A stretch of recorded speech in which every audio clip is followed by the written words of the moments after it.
What up? What up? What up? What up? All right. Hello, everybody. My name is Tim Black. Welcome back to the Tim Black Show. How are you? We in the building. We're in the building.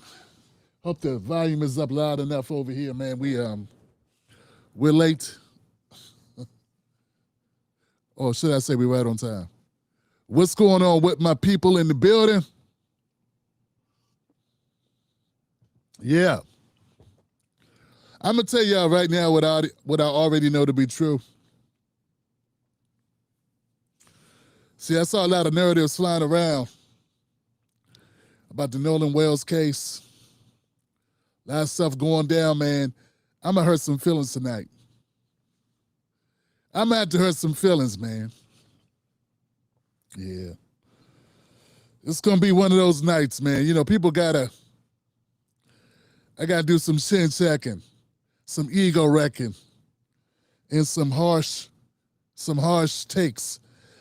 What's going on, party people? Look, give it up for my moderators who tuning into the show, man, who are trying to keep it somewhat civil. I appreciate y'all patience tonight, man. I hope to make it worth it tonight because I'm trying to tell y'all, fam, I'm in a kind of mood after seeing what I've been seeing and hearing what I've been hearing over the weekend. Shout out to my brother, Dr. Musa Abdullah. He was on. Yo.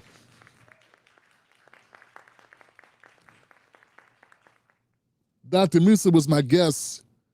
We did a show last night.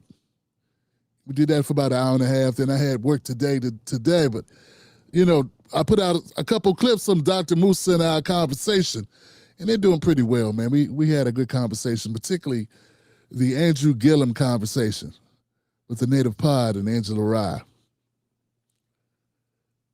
So go to my, go to my YouTube channel and check that out. There's a short video I put out on Facebook, TikTok, and Instagram.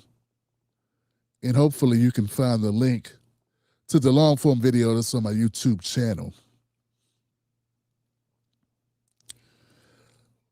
Go find Brother Musa Abdullah at All Things Education Official on YouTube. He's also on TikTok as the FBA educator. Okay, so we got to get into it, man. Today the newsletter went out. It's a free newsletter. If you want to get on the newsletter list, do I have a website? I have a URL for that. You know what? I'll try to put it up later. I have a URL you can go to for that. Instead of sending me to send you to add you to the list, now you add yourself to the list, and it's free.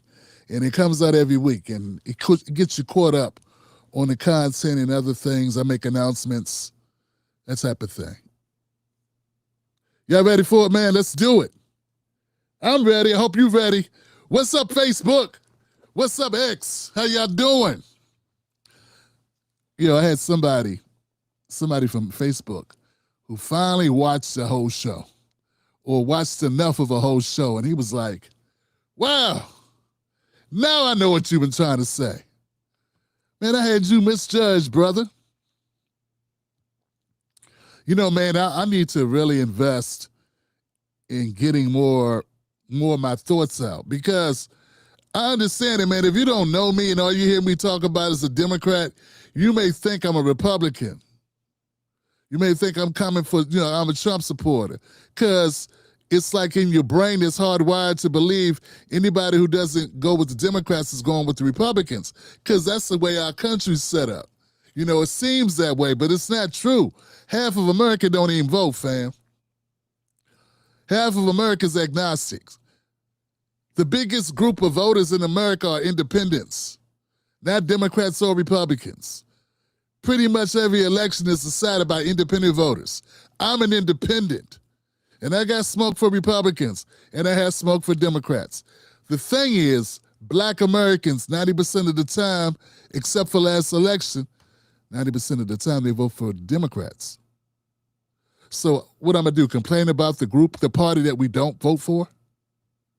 That we don't support, we haven't supported, in meaningful numbers in 60 years, or I'm going to complain about the party that we do vote for, that we do contribute to their campaigns, that we do carry their water for them, they do come to our churches and kiss our babies, and then we get in the pulpit and tell all the parishioners and all the people that are worshiping that they need to kiss the Democrat Party ass. We're not doing that for Republicans, so who should I be talking about?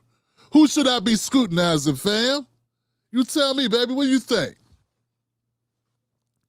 Yo, man, if you went shopping, if your wife went shopping, no, fuck that. Let's say your wife took the car to the mechanic. You usually do it, but you didn't do it this time. You were out of town on business. The oil need to be changed or what have you. She took it to the mechanic. You come back, and I don't know, something's wrong. Something's wrong with the car. She had it tuned up and the oil changed at the place. She paid the money. Now, let me ask you, brothers, and anybody else, you can put yourself in this story if you like. Sisters, you can put yourself in it and say it was picking up the kids from daycare and your husband paid for the daycare, whatever. However you want to play it. I like to be equal opportunity in my analogies. So let's say you come back and you find out something's wrong with the car. And you were pissed off because your wife paid for this. Are you going to go to the dealership that she got the oil changed? Are you going to go to another dealership and complain that she didn't even go to?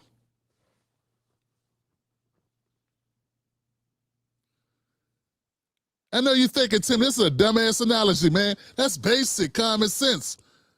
Yeah, I know. That's what I've been trying to say. Get it? Of course you go to the place that she spent money at. The place that you have a relationship with. A place that's been getting your business. That's where you go complain. And that's a place that owes you consideration, customer service, and a free hookup. Or at least your damn money back. Now, in any other place, in any other time, in any other circumstance, you'd be like, Tim, that's a no-brainer, do it, I'm with you. Why is it when it comes to politics, you act like I'm talking a foreign language when I'm saying the same thing?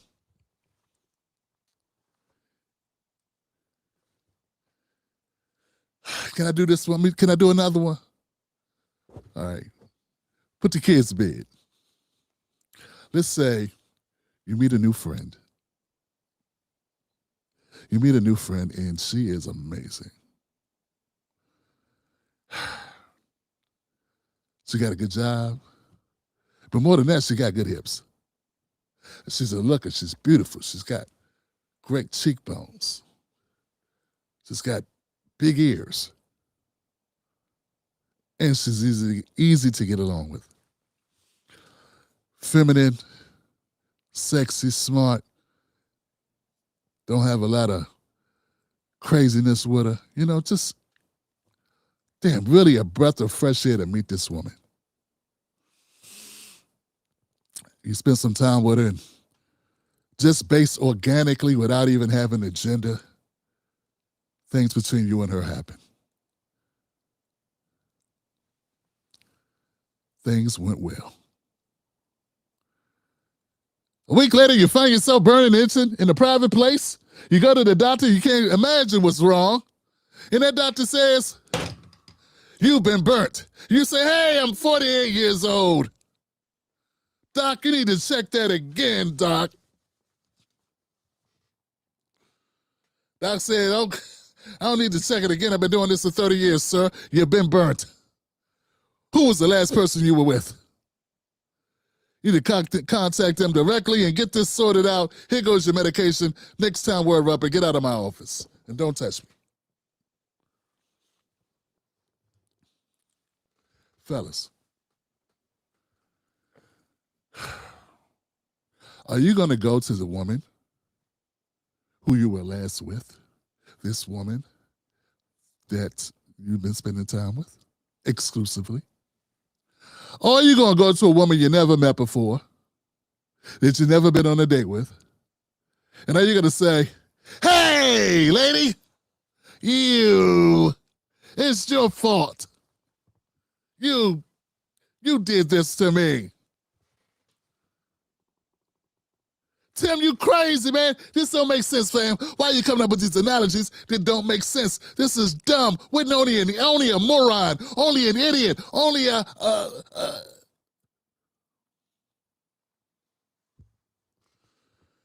only a vote blue anywho Democrat would not understand what I'm saying. Family, I just want you to see how it looks from over here. What, they got a gun to your head making you vote for them and then not have any expectations? No criteria? No recourse? My brothers, my sisters, I love you, but we got to do better. Come on now.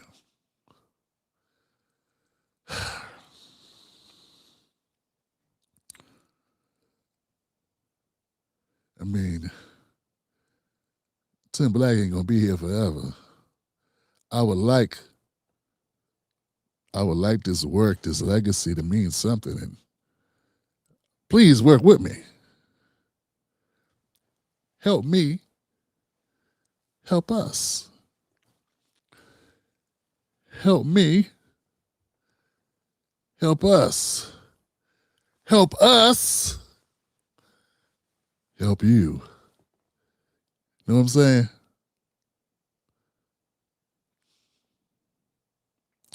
I don't even know if this matters, man. I mean, I think I'm making sense, but I see now a person with really no ideas yelling and screaming at the camera. That seems to work better.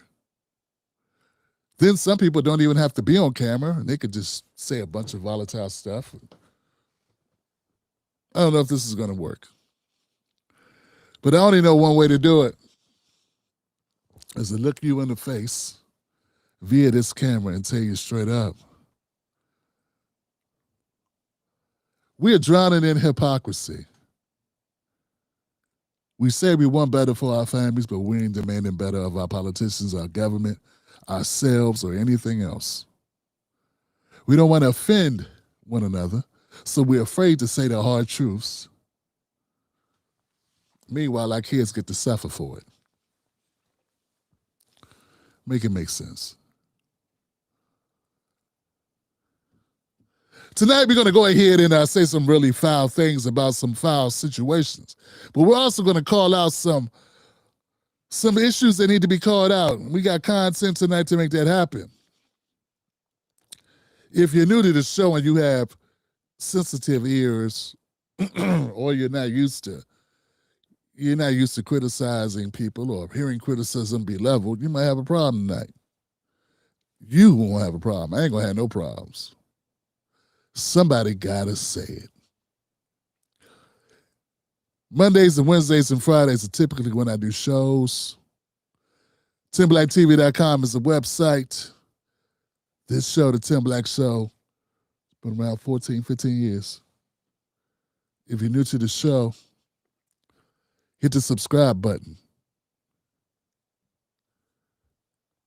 Hit the like button.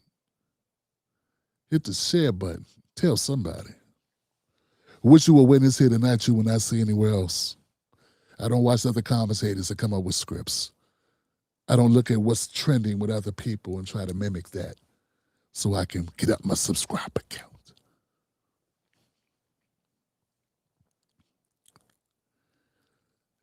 Let's get it. All right, fam, this is where we at right now. I got some content I want to jump to while we still young.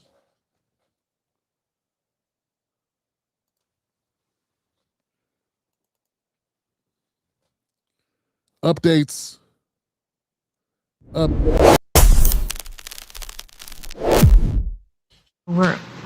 doing this because we want answers. Christine Wells-Wansley and Elmore Wansley say their son Nolan went out for a fun boat trip to Horn Island with a bunch of his high school friends. Late on July 4th, his mom says her heart dropped when she saw one of Nolan's friends calling. What did he say? He said, "Hey, Miss Christine, have you seen Nolan or talked to Nolan?" I said, "No, I thought he was with you guys, you know." He's like, "No, nobody's talked to him. We left the island at, I think he said 3 p.m., and he wanted to stay because he was talking to a girl." That friend's mother, a local judge, posted on Facebook that Nolan told the boys he was going to stay on the island. But the family's attorney, Ben Crump, says another teenager said Nolan was going back with his friends. It's unclear who Nolan was with when he disappeared. Do you think there's a possibility that your son drowned accidentally? Honestly, because of the way the stories are just so inconsistent and how that day went, it's just, you know, we can't say for sure. And I don't know how to answer that. Monday, the college athlete's body was recovered in the water. The location of Nolan's phone now fueling the family's questions. His mother tracked it to a friend's home back on land. Teenagers love their phones, and two, that's his means of communication. If something happens, you need your phone. There are hundreds of people on that island. Nobody sees what happened to him. And he stays behind and doesn't ask for his phone. We asked about this video from the 4th, which many on social media suggest shows an argument involving Nolan. Do you hear your son in that video? I can't say yay or nay to that. Do you see him in the video? I do not, just because of the way it's shot. The family's high-profile attorney has repeatedly invoked race. Do you think that race may be involved in what happened to your son? I don't want to believe it is, but unfortunately, there's patterns, right? It's so many things have happened, and so many things have been swept under the rug. They say they want their son to be remembered as a sweet soul. He just... Hold on a second, guys. Hold on a second. I'm confused, fam. Because I heard people talking about this, and I did not watch this whole video. I knew that was a question she was going to ask, but when I decided to use this clip tonight, I did not play it to hear the response of the parents. I just know that this is what people are talking about, and this is a topic that we want to address tonight. And like I say, I don't need to prep to determine how I'm going to feel about something. In fact, I like having a good time doing the show in the raw, like off the cuff. And I mean, that keeps it interesting for me. What I'm trying to tell you is, I was under the impression that these people said some crazy shit. Yeah, the way people are like turning on these parents, I thought they said something like, you know, something like Anton Daniel-ish, Candace Owens-ish, Officer Tatum-ish. What'd they say that was so bad, fam? No, seriously, I'm trying to figure it out. I mean, the way I saw people like jumping ship, I thought they said some crazy shit like, race ain't no such thing as race. I'm colorblind. I didn't hear that. I'm going to play it again because am I tripping? Am I tripping? Because I don't hear them saying anything that is really disrespectful. She said, I wish it wasn't, but I don't know because of this and there's patterns. What's she supposed to say? Yeah, race has something to do with it. How would she be able to be affirmative with that? When you don't know what happened, we're waiting on the autopsy could come back and show that he has water in his lungs, which could mean he was drowned. He either drowned or was drowned. Right? But, I mean, we don't know, right?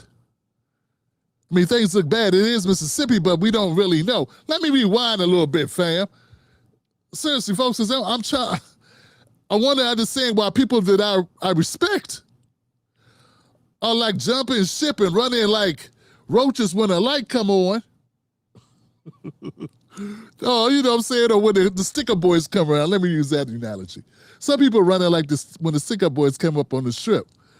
We were selling a little bit of weed, and they came to sticker boys about 1 o'clock in the morning. You need to leave because they coming through. You know, Omar come through around 1. I'm going to rewind a little bit, man, just so we can be on the same page, y'all, because I'm not understanding. Y'all correct me if I'm wrong now. For real, don't go with me if I'm wrong. Iron sharpens iron now. If I'm wrong, let me know. But I got to hear the reporter asked her. Do you think that race may be involved in what happened to your son? I don't want to believe it is, but unfortunately, there's patterns, right? It's so many things have happened, and so many things have been swept under the rug. They say they want their son to be remembered as a sweet soul. He just... Hold on, fam. I'm sorry, fam. I don't hear anything. Am I tripping, man? Look. I'm going to do my best not to go ballistic, right? Because I have a tendency, man. I go ham sometimes on people in comment sections. I'm not going to do that tonight. What did she say that was so selloutish? Now, I know she is Asian, black, or Blasian or something. I didn't hear anything the dad said or anything that the mom said that I would find really out of pocket. She didn't say race is just a construct. I mean, what did she do?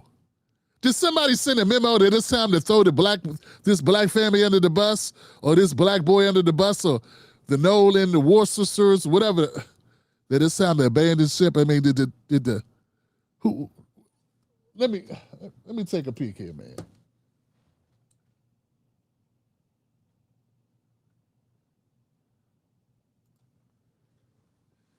That's crazy. They should have said yes, but this is my first time seeing this news clip. They should have said race had something to do with it. Fam, this ain't a cop shooting. They don't even know who did it. You know, it could have been somebody black. It could have been. We don't know, right? I mean, what are they supposed to say? There were black people. It was hundreds of people on this island, right? I mean, they left it. She didn't say no. She said we would like for it not to be. Nothing wrong with saying that if you black and you live in America. Do y'all have jobs working in America? I'm not understanding, fam. Does anybody work in America except me? Some people work in America. Maybe she like to not create enemies, like, you know what I'm saying? Until, like, maybe she wants evidence because she got to live in America. I don't know. I'm just saying, like, why would you want, what you wanted to say? Yeah, it's racism. Then you don't know who did it. It could have been, I'm just saying. Okay, so we got one person that said, she should have said, yes, it's racism. We haven't got an autopsy. We haven't got the death rule, the homicide. We don't have anything. I think the best you could do, my opinion, the best you could do is say, I hope it's not, it looks like it could be. We got to see. I might have said, it looks like it is. Maybe it's not, but it looks like it is. Which is kind of what she said. She didn't say, no, it's not. I don't say, let me go to somebody else. It was a very measured and honest response by both parents. Not cool shit at all. I know, but you just saw somebody else say it. She should have said yes. And I'm saying, fam, what's wrong with us, man? I'm seeing people say this online. I was prepared, fam. Rain and tears. I was prepared to air them out. I was prepared to air them out. Y'all had people, look, man, I've been seeing stuff online. I was very busy today, but I saw people online saying that these parents their responses were so bad that they no longer support Nolan Wells. They feel bad for him. And people created these scenarios that the parents are the reason he's dead, based on what they said in the interview. So I was prepared to go ballistic on her. And then I play it, and it's just them saying it looks like race, but we don't know.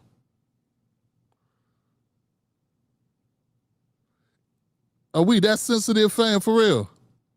I mean, fam, compared to the shit I'm used to hearing these people say, okay, maybe some people are new. Maybe some people are new. Maybe you don't know. I've covered cases where white cops have blown away black men, and the family was like, we forgive you. They ain't had a day in jail yet. Remember the white lady that shot Botham Jean? They was playing in her hair in court, rubbing her head because she was crying because she had to go to jail for killing an unarmed man in his own goddamn house. It seemed like they felt more sad for her than they did for Botham Jean, whose life is gone. What about the Emmanuel Church people we forgive them? I know the white supremacists came in here and shot a bunch of unarmed Christians while they prayed. We forgive them. Now that had me lit.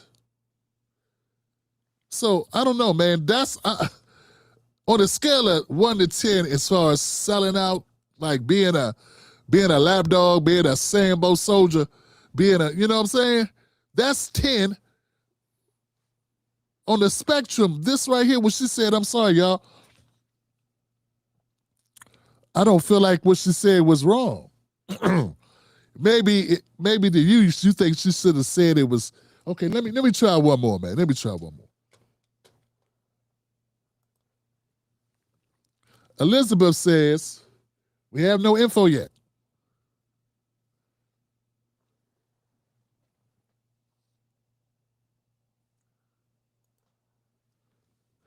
I wonder if they're reacting to the Michael Strahan interview.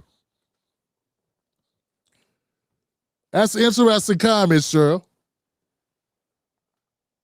Maybe since they went and they got Al Sharpton involved, maybe people are hitting her up, hitting mom and dad up, like, man, Al up here trying to start a race war. Because Al gonna lean all the way in. Ever since this Target boycott didn't go well, he needs something to regroup with. Ain't nothing gonna help him regroup like a dead black child.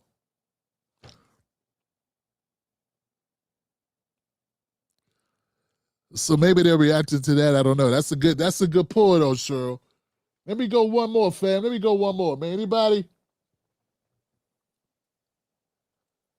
Because like I said, fam, I could be corrected, man. Maybe there's a clip I haven't seen. Is there another clip where the mom and dad is like, what's wrong? Ain't no racism in America. Ain't no way my baby was killed because of race. Was that, I'm trying to find out. Maybe, like, you know what I'm saying? There's a lot of clips, man. Miss Lee said it's ridiculous to call them sellouts.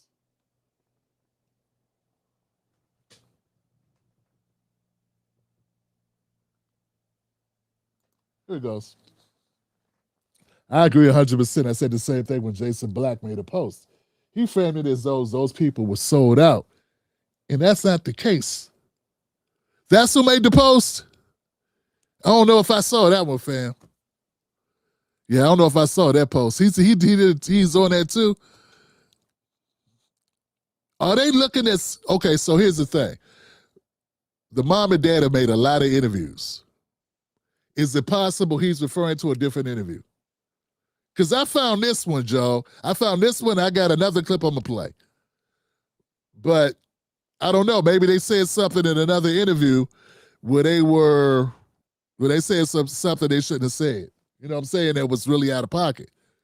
And he's reacting to that. I want to give Jason that grace. You know what I'm saying? Because I don't think he would throw them under the bus for convenience. You know what I'm saying? So he must have saw something. I don't think it was that. I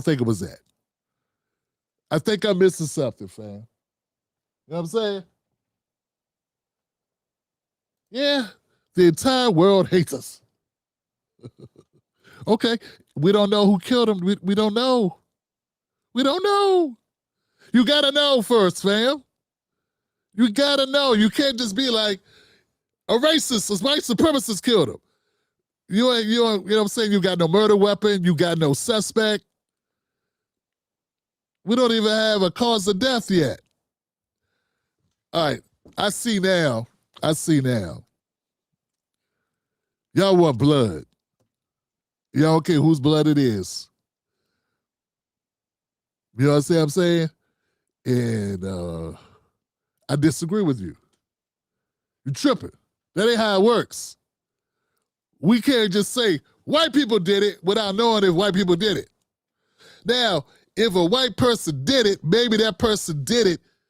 Racism has something to do with it, but you can't say it until you at least got a suspect. I mean, dog, I'm calling out Rick Child, right?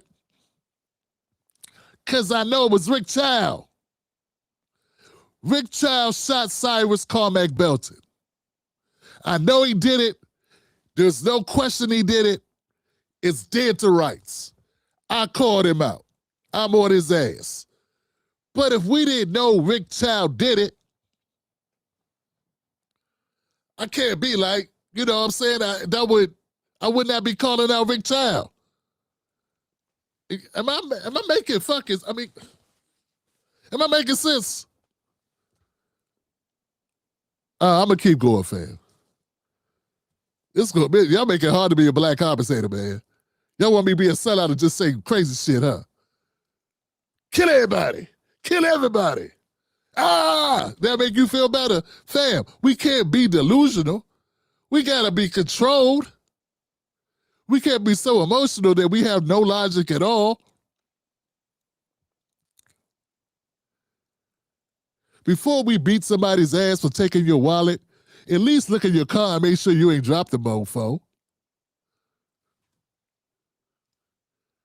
Before you blame somebody for stealing your gold necklace or smoking your last blunt, let's go check with your boy or your girl to make sure she ain't smoking.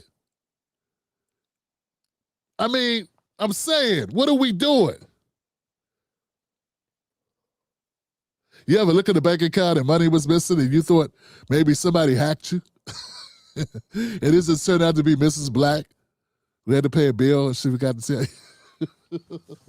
I'm just saying, fam, look, I'm with you. But look, we gonna have, I'm too old for this. I can't pretend that it's okay to throw a family under the bus. Y'all sometime, man. Nah, man. Look, it's like this for me. I'm gonna play the rest of the clip. I want y'all to know something.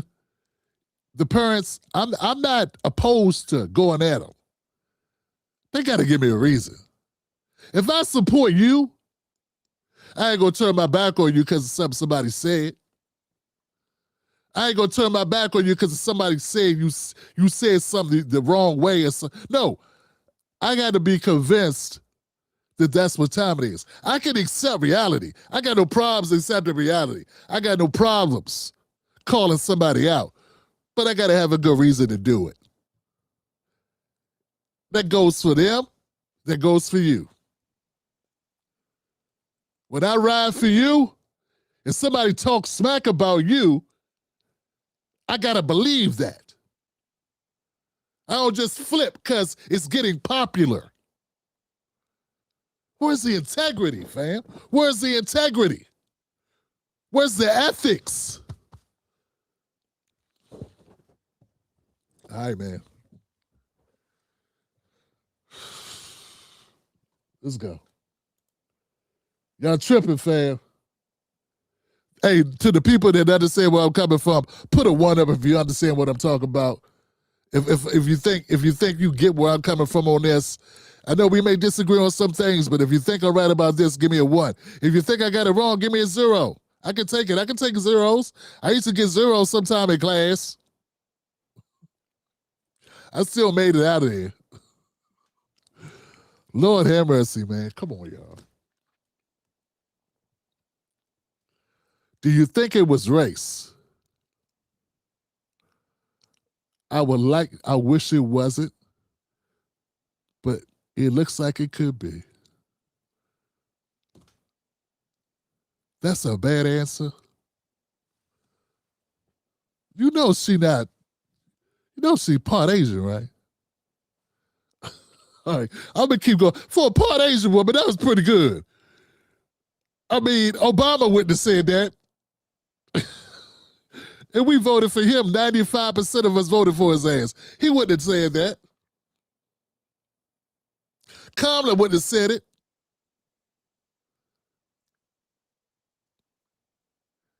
We got black women still lining up to vote her in the office. But this family that actually lost their son, throw them to the wolves because they didn't. All right.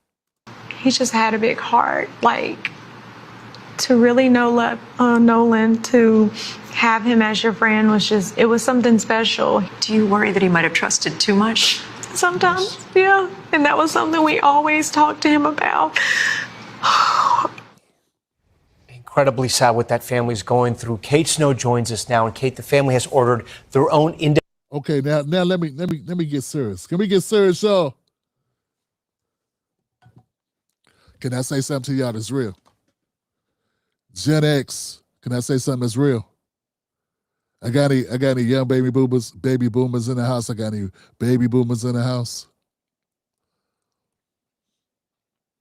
One of the downsides of trying to raise your kids better than you is sometimes those kids end up sheltered because you want them to have a better life than you did. Any parent that wants for their child something better, they could run the risk of making it too better, too comfortable, too pampered, too removed from the real. You know what I'm saying? I've been working on this myself because my youngest son is the baby boy. And we working on this and this very recently. I forget which holiday it was. We had a conversation about Cyrus Carmack Bell. We had a conversation about Carmelo Anthony as a family. Because I wanted him to know. I wanted him and my granddaughter to know how, don't get the smooth taste fool you. You black. And defending yourself may not look like defending yourself if the person that you're defending yourself from is white. So I had to have an uncomfortable conversation about that just to make sure, even though my son goes to a school that's mostly black, it's an area where there's more white people than I grew up around at that particular school. So I want to make sure they understand these things. As parents, we got to really check ourselves on this.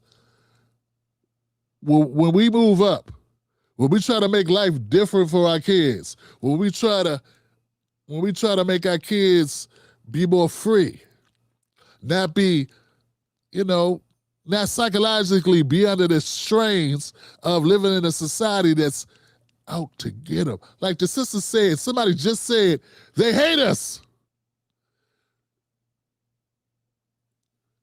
The young people don't want to think that.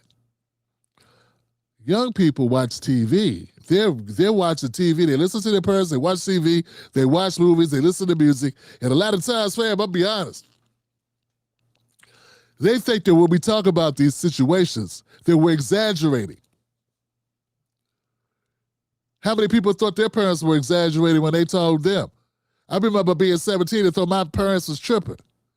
Like, damn, why you talk like this, Dad? Mom, damn, man, everybody bad, all of them. But you be talking to Mr. Ford and Mrs. Ford like they cool.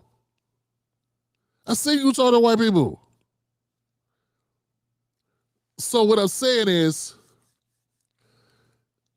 I love this part of it. This is the part of the interview to me that means something. But I guess it's not as catchy. You know what I'm saying? It ain't gonna go viral to say this. To say that one of the risks of being a black person, a black parent, trying to do better for your child is you may handicap your child somewhat to the realities of the system, of the systemic racism that we could encounter. Because you want to be on that kumbaya shit. And maybe you want an environment that feels good and comfortable. But there's all types of people and all types of turns that they gonna meet. So you gotta definitely have the hard conversations. You can never think you got so far up that you ain't gotta deal with racism, or that your child isn't gonna have to deal with racism and maybe some racial violence. Never be so removed from that. Or racist cops, or a racist teacher. How many people had a racist teacher and you try to tell your parents they just thought your ass didn't want to learn? But you knew that teacher didn't like you for a reason. You knew there was something up with that boss, that employer, that supervisor. You could tell. They ain't come out and say it because they ain't want no HR complaint, but you could tell the way they were treating you was not the way they were treating your white coworker. So I love this part. I feel like I'm doing some good right now, if the right people see it. Now, maybe this is what Brother Jay was talking about. Maybe this is what he means. Maybe this is part of it, is he feels that the parents sheltered the child. And he knew it because you could see her face. Her face looked like, and his face looked like, both of the parents looked like they had some regrets. Do you think that race may be involved? So many things have happened, and so many things have been swept under the rug. They say they want their son to be remembered as a sweet soul. He just had a big heart. Like, to really know Nolan, to have him as your friend it was something special. Do you worry that he might have trusted too much? Sometimes, yeah. And that was something we always talked to him about. Incredibly sad what that family's going through. Kate Snow joins us now. And Kate, the family has ordered their own independent autopsy? They have, Tom, and we should note that authorities to this point have not said what the cause of death was, and also the results of that autopsy the family ordered not out just yet. So many things have happened, and so many things have been swept under the rug. They say they want their son to be remembered as a sweet soul. He just had a big heart. Like, to really know Nolan, to have him as your friend it was something special. Do you worry that he might have trusted too much? Sometimes, yeah. And that was something we always talked to him about. Incredibly sad what that family's going through. Kate Snow joins us now. And Kate, the family has ordered their own independent autopsy? They have, Tom, and we should note that authorities to this point have not said what the cause of death was, and also the results of that autopsy the family ordered not out just yet. All right, Kate Snow with that new interview. Kate, we thank you for that. We thank you for watching. And remember, stay updated on breaking news and top stories on the NBC News app, or watch live on our YouTube channel. All right.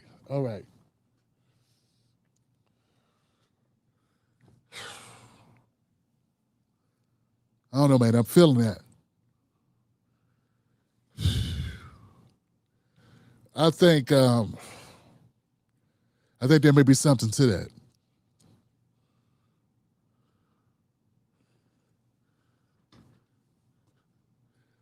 I may be guilty of that myself.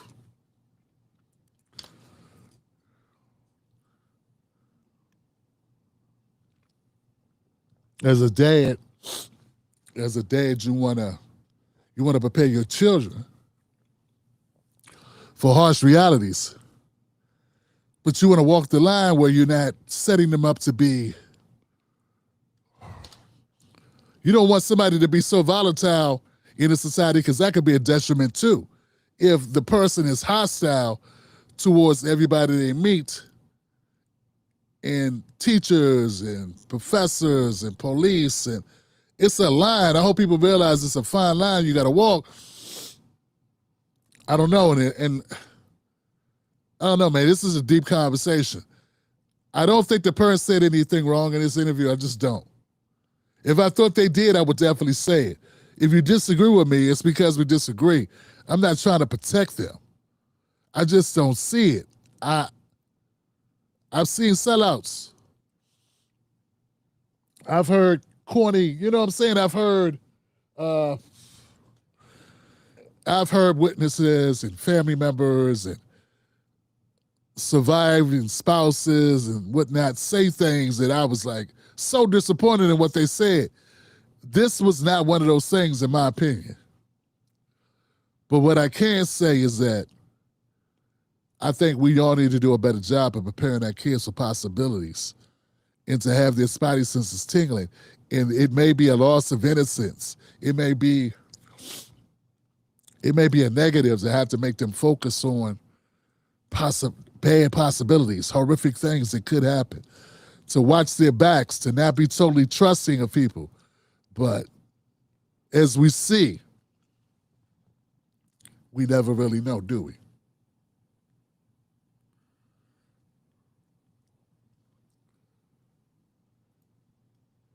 What says you, fam? That's tough, man. That's a tough one. Where we at?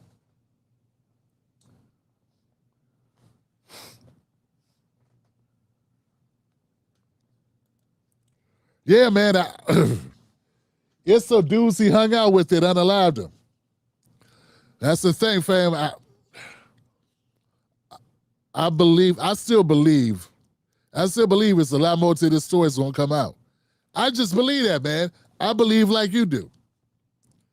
But I also believe if he thought that, he would have definitely tried to save himself. I mean, who doesn't want to save their own life? Right? So, I don't know, fam. I don't know. Tobias, I appreciate the comment, fam. Somebody did something. Obviously, something happened. Some people will be marking that they believe it was just a straight up drowning. We can't even say it was a drowning just because somebody was in the water. The mafia dump people in the water all the time. Doesn't mean they drowned. So we need to find out. I know people want to be dismissive. I'm not going to be dismissive in that way.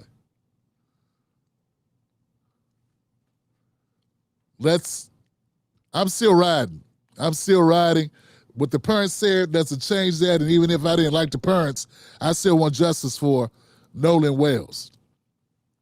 How I feel about this young man who lost his life, and justice for him really does not hinge on my personal opinion of his parents. Let's keep going.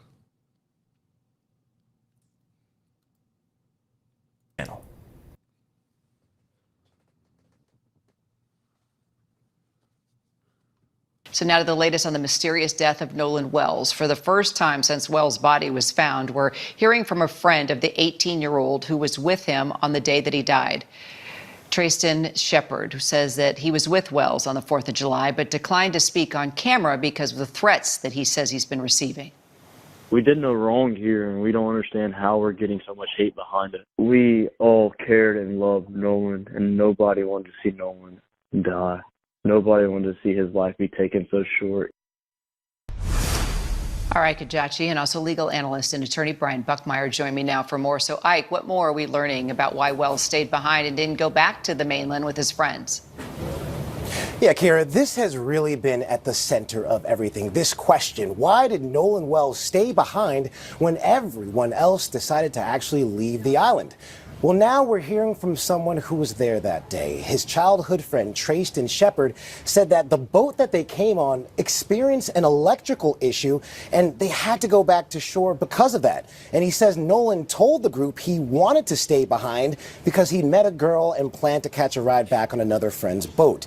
Now, Shepard described this trip as one last hurrah before everyone scattered back to school and work after this holiday. There were about 300 people on that island that day. A lot of them were high school classmates. They knew each other, and they wanted to spend this time as just one big party before everyone dispersed wherever they needed to go. But according to his friend, Trayston Shepard said that this wasn't anything sinister at all. It was an 18-year-old who wanted to have fun, but Kira, as we know, that 18-year-old Nolan Wells never made it back to shore. Well, and Brian, Trayston also addressed the viral video. Investigators, I've been looking into, saying he's actually the one yelling, not Wells. How crucial is that? Kira, I think it's very crucial in the sense of now we know who's yelling, why they were yelling, and according to Trayston, it had nothing to do with what Nolan Wells was doing. Instead, giving us a description that a stranger was kind of getting in his face and he was yelling at him. This closed down one avenue of investigation, and while that might be heartbreaking that it doesn't give us an answer, eliminating possibilities as to what happened will hopefully steer us in the right direction, finding the right reason as to why everything happened. And then going back to something that Ike said, I hope that with Trayston saying Wells was there talking to a girl, that we can get a description of that girl, what she was wearing, who she might be, and follow up on more questions. So then, Brian, at this point of the investigation, it's the autopsy that I know we're all waiting to hear about, because that will definitely help us try to figure out what exactly happened, right? Yes, the autopsy is probably the next step and probably the biggest step in determining what happened here. Autopsies do two things. It tells you the cause of death and the manner of death. It could be any number of things in terms of being a homicide, an accident. I don't believe it's going to be a natural death, but that determination is going to be important. But then also, of course, the cause. What caused Nolan Wells to die? Is it strictly the drowning? Was it something else? Is there blunt force trauma? That's going to give us a lot more answers and hopefully some questions that lead to the ultimate question and answer of what happened to Nolan Wells and how did he die. All right, Ike, Brian, thank you both.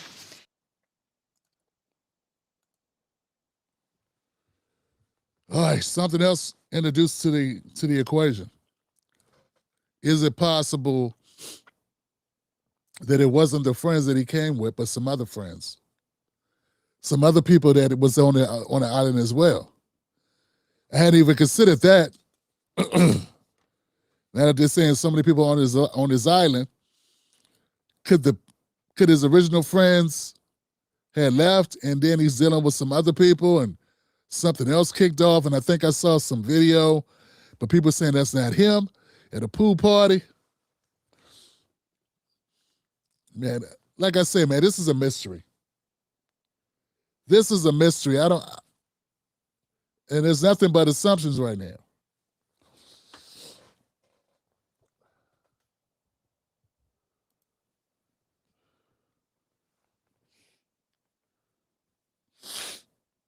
I don't believe he was there. White girls and black men, I don't know what that means. The young man could swim. Hey, fam, I'm going to tell you something. I used to be a person that went fishing. Katrina, I used to go fishing, fam. And I remember one time me and my brother went fishing at this one spot. It was a little fishing pier at near a stream and a lake, right? And it was getting dark. Actually, it was dark. You're really supposed to leave when it gets dark. And some police showed up. And they said, hey, you guys got to leave. I'm saying, okay, we was packing up. Just so happened we was packing up. And so we got to talking, and the cop was real cool.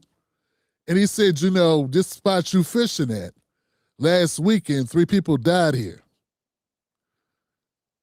And we was like, what? He's like, yeah. He's like, one of the guys fell in and somebody jumped in to get him and they couldn't help. and then was 2 people was drowning. So the third person jumped in to help, and he drowned too. Because underneath the water, it looks fine, but when you go underneath the water, there was this strong current under the water that was pulling people out. And it doesn't look that deep until you're in it. Until you're in it. So I'm sure if you jumping in the water to help somebody else, you can swim. And I'm sure the second person who jumped in to help his 2 friends, he could swim too. And all I'm saying is, man, that water can be treacherous. So I don't know what happened. That's in the back of my mind because I seen people. I had a friend of mine almost drown to death. I was at a beach 5 years ago, 4 or 5 years ago, and my son had a little inner tube thing, one of those boogie boards, and it got away from him. Real talk, y'all. He had a boogie board. It got away from him. He was trying to get it. He said, "Damn, my boogie board." At the time, he was like 11. I said, "Man, I'll get it. I'll get it." And I saw the current was taking it away. And a kid, a young man, I guess he looked like he was 19, 18, 19, 20. A young man saw me. He saw what was happening, and he swam out to go get the board himself for us. And by this point, it looked like it was 50 yards away.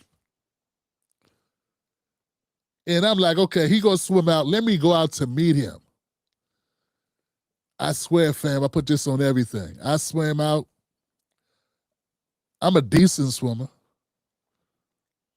I got halfway to where he was, and I caught a cramp. And for like a second, I almost panicked. And then I thought, panicking makes you die. And the water was right here, fam. The water was right here, fam. I swear. And I was like, I had a cramp in my foot, and I'm in this water, and all I see, and I could see my family was like a football field away at this point. And as the young man was coming up with the thing, with the boogie board, and all I was thinking, man, is let me make it back. And it was a very calm, eerie feeling. And all I could think, Katrina, this is how people die. That's all I could think. This is how they go.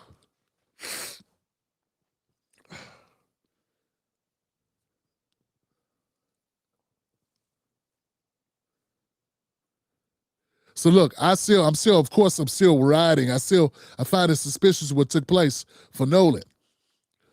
Nolan Wells, I find it suspicious, definitely. But I'm going to tell you this. I'm open to a possibility of it going either way. But it's got to add up for me to think it's not foul play involved. It does not explain the keys, the phone, the secrecy, the quickness to get to hire lawyers. All this type of stuff to me just gives me bad vibes. That's what it does. But I still leave room for that possibility because I know if I almost drowned or could have, I've known friends that have had to be rescued who could swim. And I'm telling you, I've had experiences. So these things can happen to even a person young and in shape could happen. I don't know if it did or not. Let's see what the independent autopsy says. I ain't going to pay much attention to the state autopsy. That's how much I trust Mississippi. I wouldn't trust Mississippi with my child's life. I wouldn't trust them to do right by my people. So I don't think the Nolan Wells family should trust Mississippi to do right by him.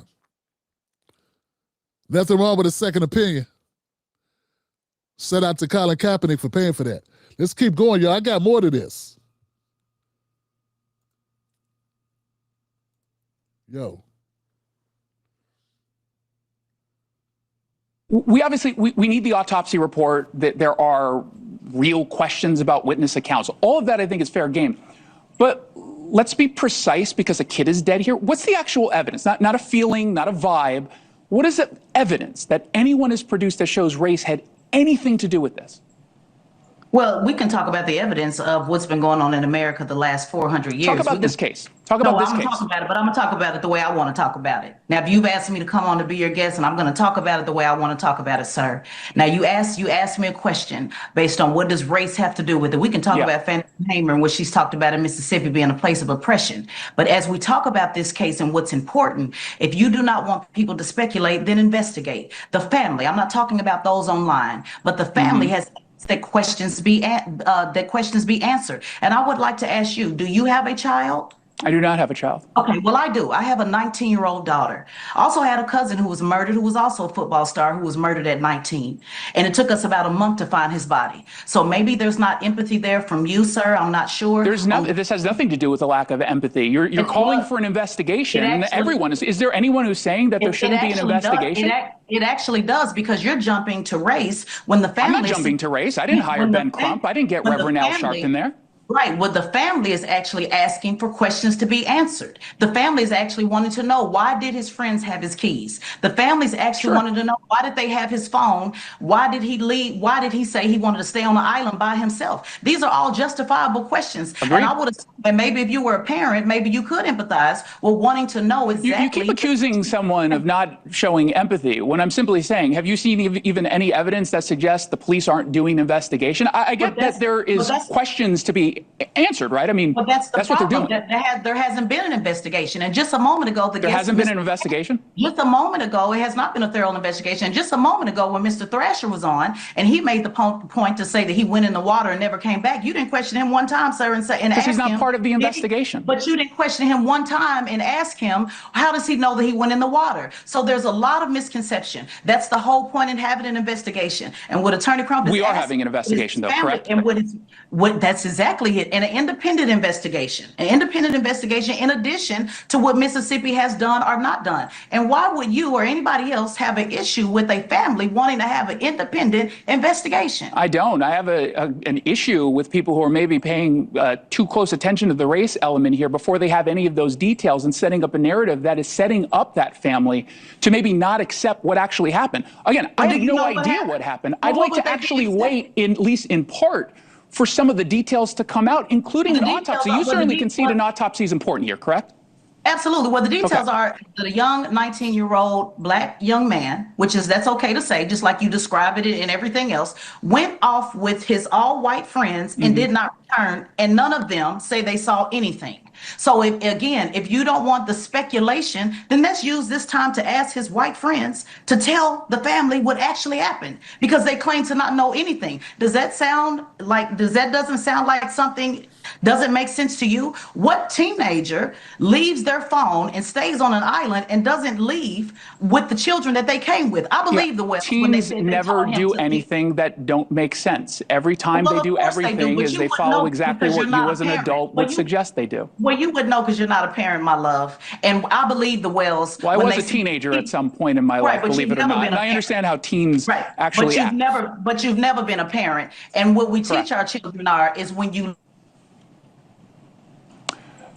Sounds like we actually disconnected with them. What happened to Nolan? There we go. Wrap it up. We got 10 seconds. What happened to Nolan? Let's use the rest of this 10 seconds to ask his friends, white friends, brown friends, black friends, what happened to Nolan? Yeah, I think all of us actually want to get to that answer. Teslin Figueroa, thank you so much for joining us. Appreciate it. Wow. Now I see why Jason said what he said. Now I see why Jason said what he said, because what they're trying to do is make Nolan white. They don't want to look. See, this is the quandary, right? What they're trying to make the mom and dad do is they're basically punishing them for bringing in Al Sharpton, for involving Al Sharpton. I think that's what it is. And once you invoke Al Sharpton, now the right wants to have a run at it, because now that sets up a perfect nemesis for them to get some hits and some views and some, have a story to report on that's going to get some eyeballs. And there's nothing they like more than to play victim and say, you're playing a race card. I tell you, this is crazy. So Teslin, I still consider Teslin a friend. She's a friend of the show, definitely. Haven't spoke to her lately. She's been very busy. Tessa's been on the show a couple of times. I've been on her show. Yeah, I understand where she's coming from. Because they want to take it off the table as if it's impossible to believe that race has something to do with it. Family, I get it. I get it now. And I had to see it for myself, and I'm glad I put this clip in. I'm glad I saw Tesla's interview because, look, here's the thing, fam. We cannot allow them to just dismiss race as an element that's in the case because this is America. We're going to have black folks who are conservatives, who believe that black people play the race card and all this nonsense. They're going to play their positions and make those claims. We got to do our best not to fall into that. I put out a clip yesterday that showed that asked the question, what would it be like if Nolan's friends were all black and one white kid went with him and didn't come back? The same thing was with like many other cases that we covered, right?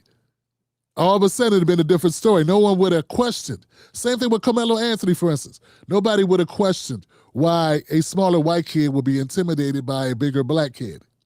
You wouldn't have to convince them of anything.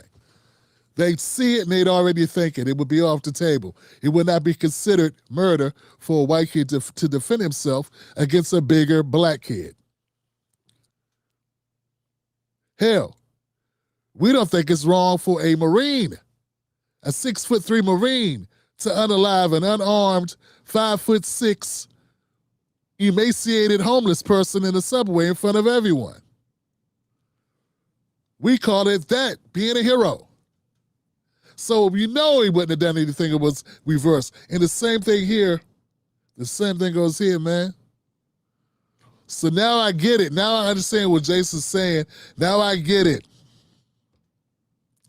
Because the other side's not playing fair on this.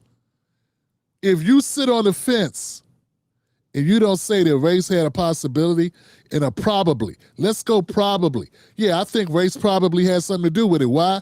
Because people have eyeballs and they can see. And race is something that's always with us. And if it didn't have something to do with his murder, if that's what took place, the investigation, the media coverage, race is going to play in all those arenas because this is America. It's amazing that we're at a time that the way the media has manipulated things, they make that more of our fault than actually a construct of the way the country rolls. They make us complaining about discrimination be us being racist.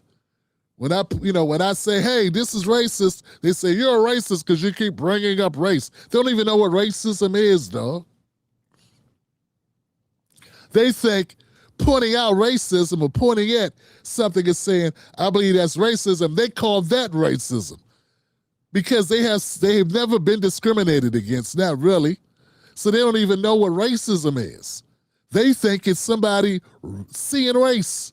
That's why they say dumb shit like, I don't see race, because they don't even know what it is like to not get things and not be hired because you are not the right color. Like, they don't even know what that's like. They hear about it. So anyway, back to Tesla, man. I appreciate her on this. I get her point. You're not going to take race off the table. It's ingrained in everything in this country. You're sitting in your car. And someone white walks by your car and, hits the door handle. Yeah.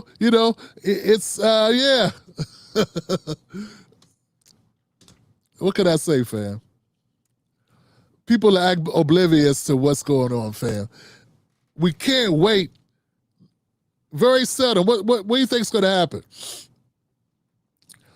Even if they do find out, if we follow this thing to its conclusion, and let's just say it's possible that at the end of this, we're going to find out exactly who did what, and that person was a white person with a track record, with a social media history, with I don't know, some Nazi paraphernalia stuff in their closet, with a manifesto. Like, what does it take?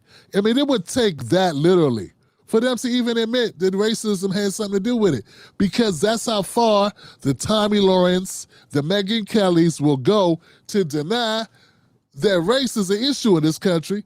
And sometimes that has something to do with jealousy or hatred or fear or just pure bigotry. They will never admit it. No matter what happens, they will go to the grave. So as Black Americans, and I get why Jason, I don't know why exactly, but I'm guessing why Jason Black and some others may have been pushing back and been disappointed, because they know how this goes. They want to downplay race and make that totally not an issue.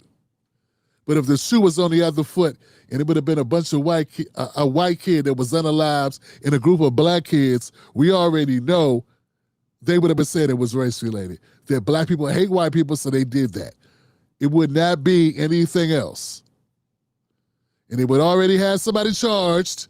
They would have already sweated them out in the box. Somebody would have gave up a name, whether true or false, to avoid themselves going away for it. Ta-da. That's really how America gets down. Some of us don't understand that that's how things go. So I'm only assuming, but I believe that some people see this coming around the corner. They've been here before, like I have, and they know how this plays out. They would have to find Nolan Wells' killer with a manifesto that said he hated the blacks, that he intended to kill 100 black people. And even then they would wiggle out. They would say he had a mental issue. They would say he was bipolar. They would say he's abused. They would use anything they can, because to admit that race is a problem in this country is against their script, their narrative that they're using to sell all their division, all their hate, to keep themselves viable. And they can't have any tinkers in their armor. They can't have any kinks in their armor, fam. And give it up for Tessa Figueroa for standing strong on that. She called him sweetie. Boy, Tessa trying to get him. Tessa wanted to make him mad, boy. She said, I hear you, sweetie. Oh, sweetie, you don't have any kids. And look, she keep messing around. She's going to go to the fact she's a veteran. Tessa got a lot to pull out the bag on you. You just can't, and he invited her on there. He must have known she can cook. He doesn't know Tessa can cook, right? Tessa, one more time, fam. Tessa, dude.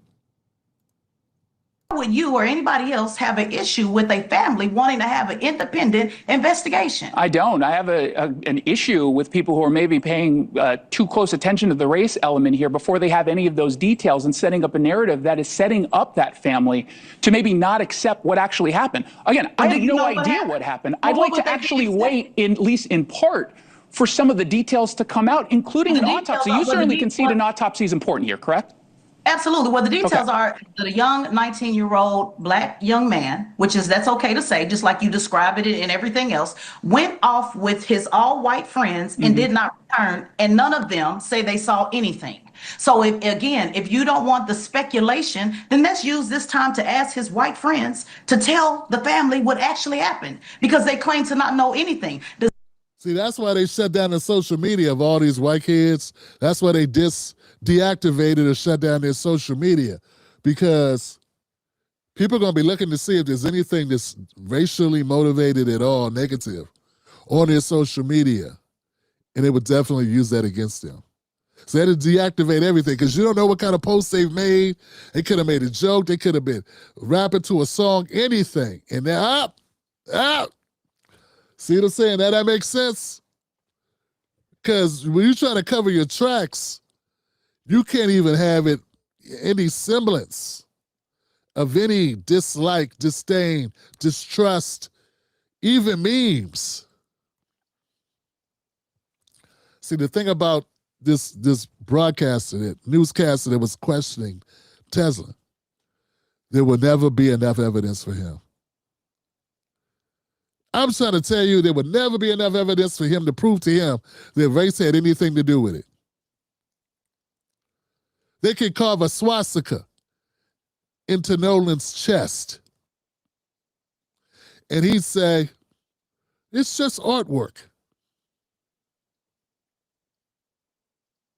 They could carve the N-word into him, and he would say, maybe his own tattoo. He likes rap music, and they would come up with something. These people, man, I'm telling you, man, it's part of this. It's part of the script. It's like to admit you live in a world where there's racism, even if it's not you. It's an indictment upon them as a group. If I experience racism and I believe it to be racism, if for them to agree with me is an indictment of them as a group, that's how they feel. It's crazy. They're quick to say, I didn't own slaves. But if someone black says they're experiencing racism, they deny it as if it doesn't exist because they feel like they are guilty by association, by racial association. But they don't feel that way when it comes to reparations or slavery or Jim Crow or redlining or mass discrimination, institutional racism. They don't feel it then. They just deny that it exists. It is what it is, man. Get them out of here. Get the trolls out. You know, the most offensive ones, they could disagree. They could disagree. The only thing I wish that Tessa would have said, and I know in the moment she's thinking a lot of things are going through her head, but I wish she would have said, what would it take for you to believe that racism had something to do with it? You got to flip it back. You know, that's interesting. So you don't think there's anything to prove that there's racism. Is there anything to disprove it? And if not, what would make you believe that it's possible that racism had played a part in this? Since you say there's no evidence of it, what would be evidence? What would it need to be? What would it look like? You got to pin them down on that because, like I say, man, they would have to. The Klan could burn a cross on my lawn, and I could say these racist Klan members burned a cross on my lawn. There are a bunch of racists in my town. They did this, and they'd say maybe they were just trying to roast marshmallows. Maybe they were just using their freedom of speech. They were trying to talk about immigration. They were just exercising their freedom of speech and they got a little carried away. It doesn't mean anything. What? They just called you the N-word. What is that? It's in rap music. It doesn't mean they're racist. They're just using the word. Don't you use it? This is what I'm not telling. Look, what fact? I ain't telling you nothing you already know. You know what I'm saying? I'm not discovering new ground here. But now I get it. And that's the beautiful thing, fam. It's beautiful that my people that I'm in this media camaraderie with. And that's why it's good not to throw anybody under the bus. Because I say, when y'all said it was Jason Black who saw it this way, I had to check because I'm like, hold on a second. It's got to be a reason. Because Jason don't be chasing clout. You know, we may not agree on everything, but Jason, I never caught Jason just chasing clout. Just, you know what I'm saying? So I can't say that about everybody. You know what I'm saying? But so it's got to be a reason, right? And I don't even know if I found it.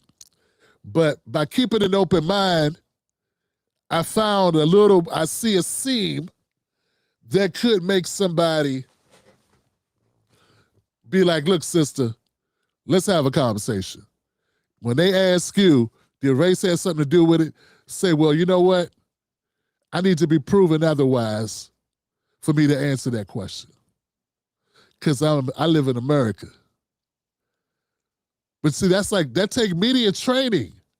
Crump ain't giving these people no media training. She needs to be media trained and prepared for that question, right? To have that in sleeve. And if you're not media trained, if you haven't been doing this for 15 years, right? You might not think that. Whatever she does, she in real estate, what does she do? She's not a media person. Man, y'all give a little grace. Like I said, I've heard people say worse, much worse. She didn't get up and start doing the white lady's hair, did she? Look, as long as she didn't get up and do that white lady's hair and ask her to run her bath, she did all right for me. Because I've seen people do some horrible things that made me shudder. Like, oh my God, I can't believe you did that. I'm trying to tell you, fam. So look, I'm just saying, man. Just have grace for the parents, man. They lost their baby. Don't turn on them, man. Unless they look into the camera and say, see, that's what's wrong with black people. Unless they do some foul shit, we need to do better. You know what it looked like. When they sell out, you'll be able to tell. It won't be no 50-50 ball. They could have went any other way. Anyway, you know what I'm saying? It won't be in between. It's going to look like a duck. It's going to sound like a duck. It's going to smell like a duck. It's going to walk like this. You ain't going to have to guess. So all I want to say to my brothers and sisters in new black media, all right, I appreciate the commitment. I appreciate the commitment. We need more of that commitment. Let me go the other way, fam. We need more of that commitment from you. I appreciate it. If you're going to err on the side of standing up for black America, I'll take that all day. I take that every day. Shoot, man, I was a progressive. They didn't stand up for black people on shit. So I'm so glad to be affiliated with people that if they are erring, they're erring on the side of standing up for black America. They weren't throwing the Nolan Wells family under the bus. They was throwing blackness on their back. They were throwing black people on their back. Understand? Because they were feeling like it's getting to the point where they're going to start attacking blackness and make black society the bad guy. Where we're coming from a position of protecting Nolan Wells and wanting justice. And for that, they want to punish us and call us racist for reacting to hundreds of years of oppression.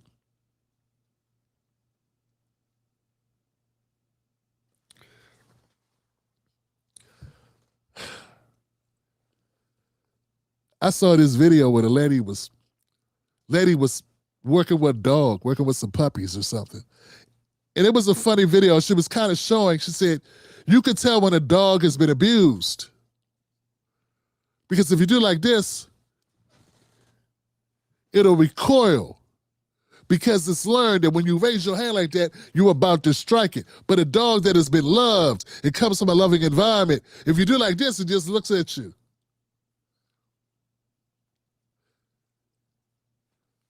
White America America is dead as hell like this to black people. It came down.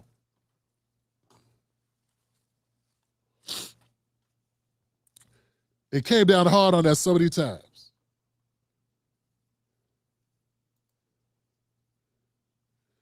Then we gonna recoil. You can't blame the people that recoil out of muscle memory for flinching.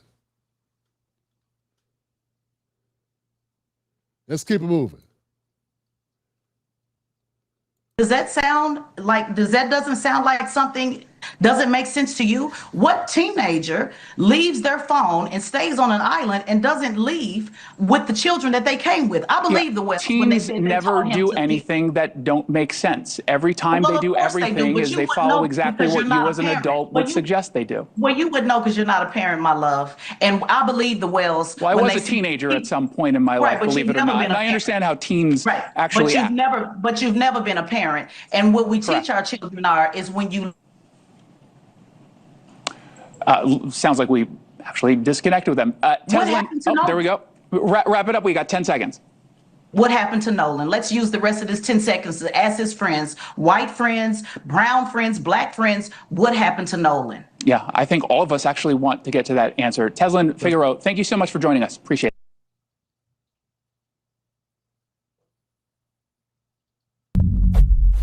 Next up with Tim Black. Tonight, the push for answers in the death of a North Texas teen. 3 months after the body of 18-year-old Daniel Erving was found in Lake Ray Hubbard, there's been an arrest in connection with the case. Our Jayla Washington breaks down the timeline of the last few months ahead of an update from attorneys tomorrow. Photos from over the years are some of the few things 18-year-old Daniel Erving's family has left. The body of the honor roll high school senior, who was on the swim team, according to his family, was found here in Lake Ray Hubbard nearly 3 months ago. And hand in hand since losing him, his loved ones are desperate for answers. As a mother, I knew something had happened to my child. On April 13, Daniel's mother says 2 males who were her son's friends picked him up from their home to go fishing. She says she couldn't reach him shortly after. I called and texted my son multiple times, and there was no reply. I was immediately alarmed. The next day, on April 14th, she filed a missing persons report with the Rowlett Police Department. Daniel had left behind his driver's license and money, which made her even more worried. After police put out a community alert online on April 16th, Daniel's body was found in Ray Hubbard Lake on April 17th, 4 days after he went missing. Daniel's mom says police told her they couldn't ping his phone before then because of privacy laws. They have been met with delays instead of accountability. Civil rights advocacy groups Next Generation Action Network and Justice Seekers are now working with the family and have criticized how the Rowlett Police Department has handled the case. The groups say one of the people Daniel was with before he went missing came forward after his body was found and said what happened was an accident. Daniel left a home with somebody, went out there, Lake Ray Hubbard, with somebody, but nobody called his mother, nor called 911. Police arrested 19-year-old Lucas Roper on July 9th, nearly 3 months after Daniel's death, and charged him with tampering with evidence with the intent to ruin it. And even if he did drown, why did it take you 4 or 5 days to say anything? And that's what the family is so disturbed about. The Dallas Police Department has now taken over the investigation. Rowlett Police told NBC5 it was unable to discuss details while the investigation remains open. We are only here to ask for truth. Jayla Washington, NBC5. The 19-year-old arrested is no longer listed as being in jail when we checked earlier today, and there was no attorney listed for him. Civil rights groups are now asking for transparency from Dallas PD as its agency leads the investigation. The Daniels family attorney will share more on an independent investigation tomorrow morning.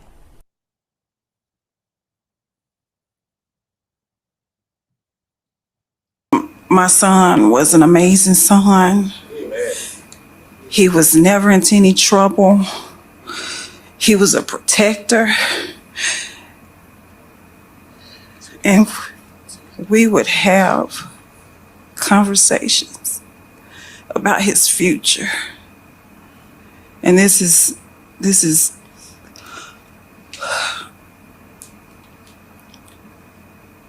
wasn't supposed to happen. We did not create American history. We inherited it. Black Americans did not create disparities. We inherited a justice system that goes from generations to generations. This is not about race baiting that white America likes to bring up. This is about us demanding a system to work just like we see it work for our white counterparts in America. I've been doing this for 12 years.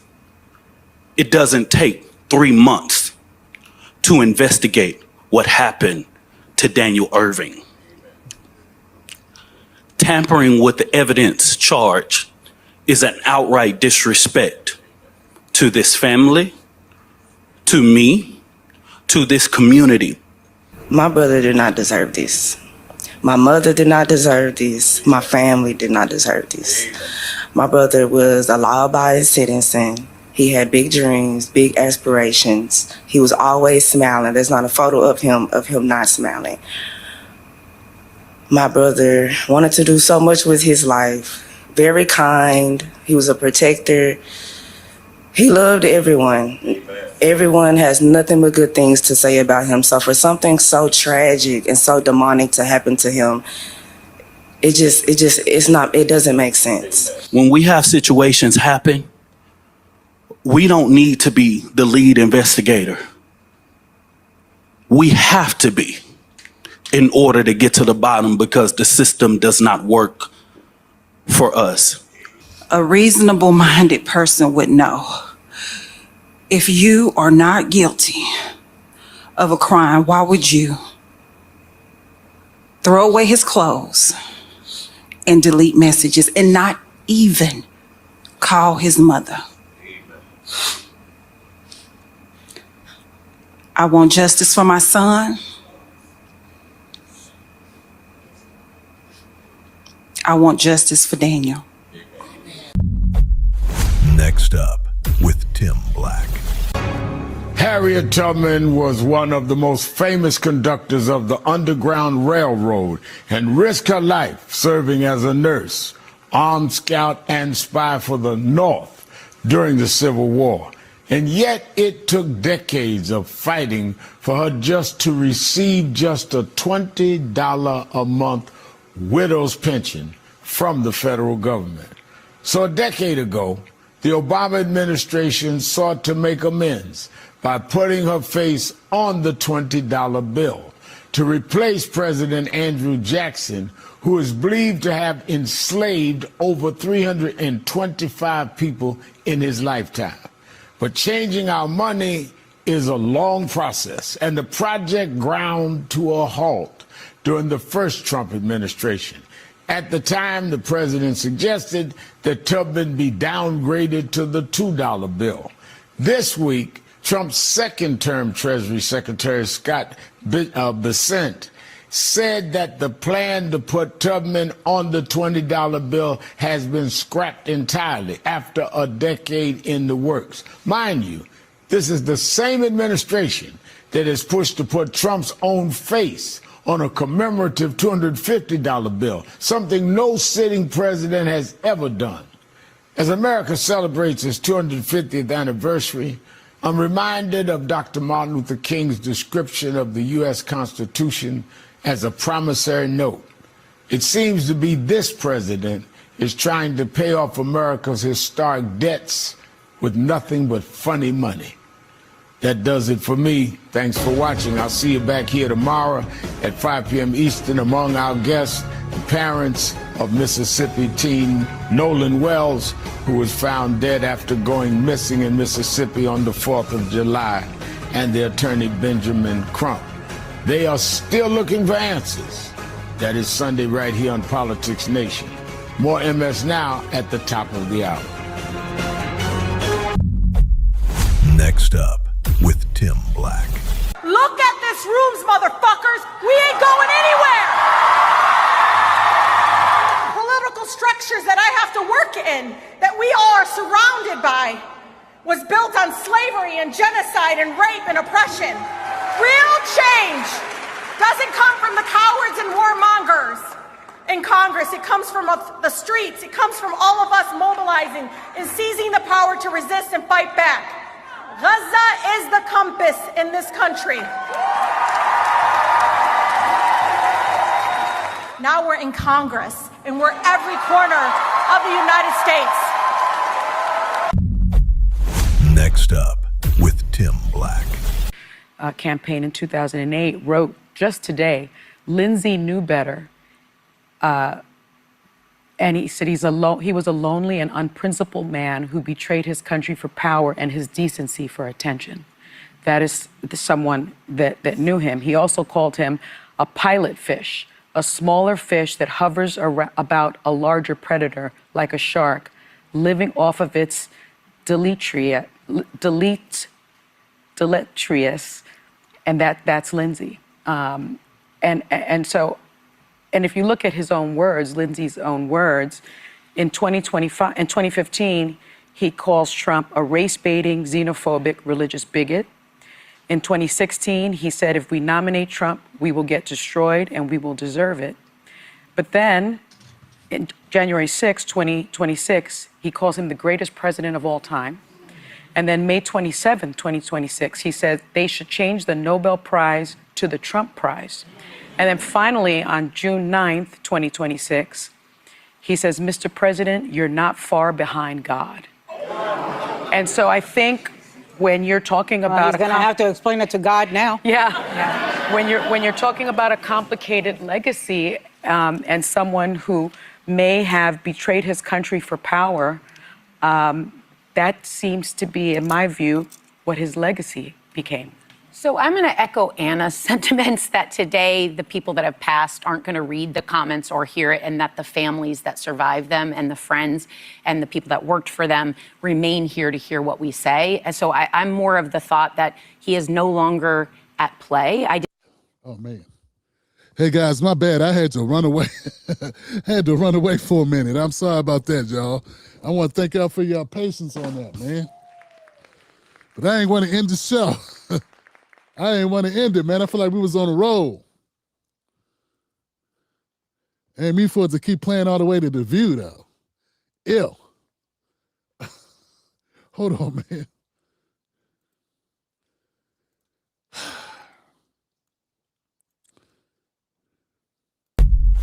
Next up with Tim Black. Tonight, the push for answers in the death of a North Texas teen.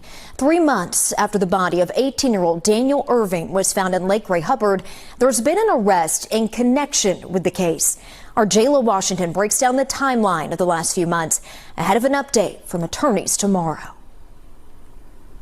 Photos from over the years are some of the few things 18-year-old Daniel Erving's family has left. The body of the honor roll high school senior, who was on the swim team, according to his family, was found here in Lake Ray Hubbard nearly 3 months ago. And hand in hand since losing him, his loved ones are desperate for answers. As a mother, I knew something had happened to my child. On April 13, Daniel's mother says 2 males who were her son's friends picked him up from their home to go fishing. She says she couldn't reach him shortly after. I called and texted my son multiple times, and there was no reply. I was immediately alarmed. The next day, on April 14th, she filed a missing persons report with the Rowlett Police Department. Daniel had left behind his driver's license and money, which made her even more worried. After police put out a community alert online on April 16th, Daniel's body was found in Ray Hubbard Lake on April 17th, 4 days after he went missing. Daniel's mom says police told her they couldn't ping his phone before then because of privacy laws. They have been met with delays instead of accountability. Civil rights advocacy groups Next Generation Action Network and justice seekers are now working with the family and have criticized how the Rowlett Police Department has handled the case. The groups say one of the people Daniel was with before he went missing came forward after his body was found and said what happened was an accident. Daniel left a home with somebody, went out there, Lake Ray Hubbard, with somebody, but nobody called his mother, nor called 911. Police arrested 19-year-old Lucas Roper on July 9th, nearly 3 months after Daniel's death, and charged him with tampering with evidence with the intent to ruin it. And even if he did drown, why did it take you 4 or 5 days to say anything? And that's what the family is so disturbed about. The Dallas Police Department has now taken over the investigation. Rowlett Police told NBC5 it was unable to discuss details while the investigation remains open. We are only here to ask for truth. Jayla Washington, NBC5. The 19-year-old arrested is no longer listed as being in jail when we checked earlier today, and there was no attorney listed for him. Civil rights groups are now asking for transparency from Dallas PD as its agency leads the investigation. The Daniels family attorney will share more on an independent investigation tomorrow morning. Family, I don't know. Well, first of all, my condolences to the family of the Ervings, Daniel Erving's families. It's another tragic story. Another tragic story. Definitely, but I got to say this, though, fam. Seeing this brother, seeing this same guy from the Carmelo Anthony trial involved in this, and also hearing about Justice Seekers, which is the same organization that Don Lemon was tied into with the church, where he got the indictment.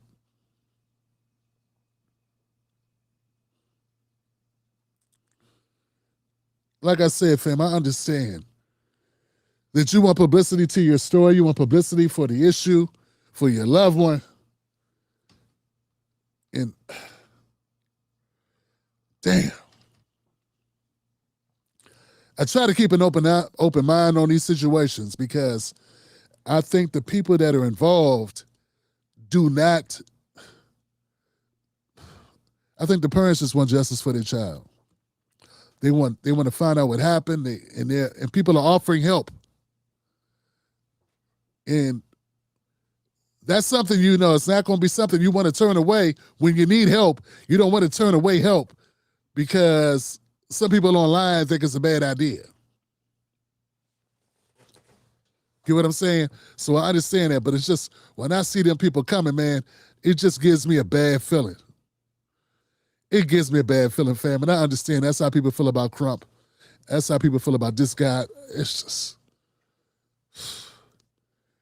But I'm looking at the timing of this. Why are we hearing about this story now? It happened in April. Now they charge this young man with tampering with evidence. So now we're supposed to believe that he was tampering with evidence for no reason at all? We don't think there's anything suspicious about him tampering with the phone. This is the same thing we got, or the same thing that we have when it comes to Nolan. Someone's tampering with his phone. Mom says somebody was deleting messages. Some things are missing from the phone.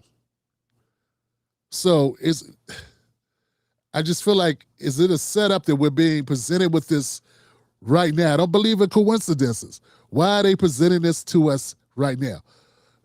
Here's the thing, fam. While we try to find an answer to that question, I want to remind everybody that every day, people die every day, B. Things happen every day. In any narrative that you want to paint, you're able to paint. If you want to show that men beat their women or that women beat their children, you could show that today because it happens somewhere in a city near you. If you want to show that there's terrorist activity, if they wanted to show that, they could show that. If you want to find out there's splinter cells, we can show you that. It's a big country. Every day, any narrative that you want to peddle is available for you. And it's both directions. If you wanted to show people saving people, if you wanted to show how positive America is, and to show white people and black people working together, or Latinos and Asians and black people, like if you wanted to show a kumbaya, you could show that. It's a big country. Things happen every day. There's so much news, fam, being reported every day. It's just crazy. And when I see a cluster happening that hits the radar about the same time, I know that is cherry-picked. That is, I'm not going to say it was created or manufactured, but you could reach in. You know, like when you go to the carnival and they had that glass thing and you have the arcade, and it's a game where you put your quarter in and then you got to work the pulley to try to pull out the prize. And if you get the two of the things or whatever, then you win the big bear, the big stuffed animal prize. If you get the jaws to grab, that's how it is when it comes to news. Inside the big glass called America, there's a pulley. It's called news. And with that pulley, you can pick out anything you want to win the prize. So often the prize is a dead black person because it pays a lot. Because we can always use race. And if we start talking about race, we're going to have white people that push back against it, which sets up a perfect way to make money. Anything that ticks off the biggest group of people in America, anything that pisses off white people is good for business. That gets them emotionally invested means a lot of money is going to come out of it.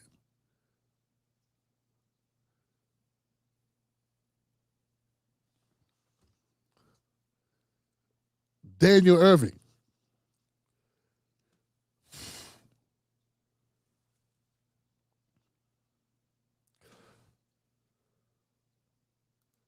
"18-year-old young man lost his life. I'd like to see the results of the autopsy."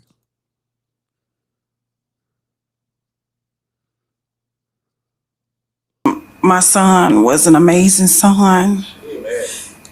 He was never into any trouble. He was a protector. And we would have conversations about his future. And this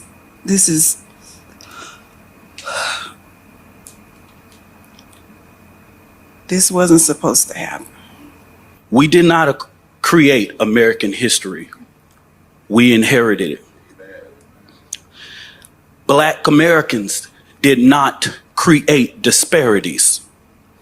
We inherited a justice system that goes from generations to generations. This is not about race baiting that white America likes to bring up. This is about us demanding a system to work just like we see it work for our white counterparts in America. I've been doing this for 12 years. It doesn't take 3 months to investigate what happened to Daniel Erving. Tampering with the evidence charge is an outright disrespect to this family, to me, to this community. My brother did not deserve this. My mother did not deserve this. My family did not deserve this. My brother was a law-abiding citizen. He had big dreams, big aspirations. He was always smiling. There's not a photo of him not smiling. My brother wanted to do so much with his life. Very kind. He was a protector. He loved everyone. Everyone has nothing but good things to say about him. So for something so tragic and so demonic to happen to him, it doesn't make sense. When we have situations happen, we don't need to be the lead investigator. We have to be in order to get to the bottom because the system does not work for us. A reasonable-minded person would know if you are not guilty of a crime, why would you throw away his clothes and delete messages and not even call his mother? I want justice for my son. I want justice for Daniel.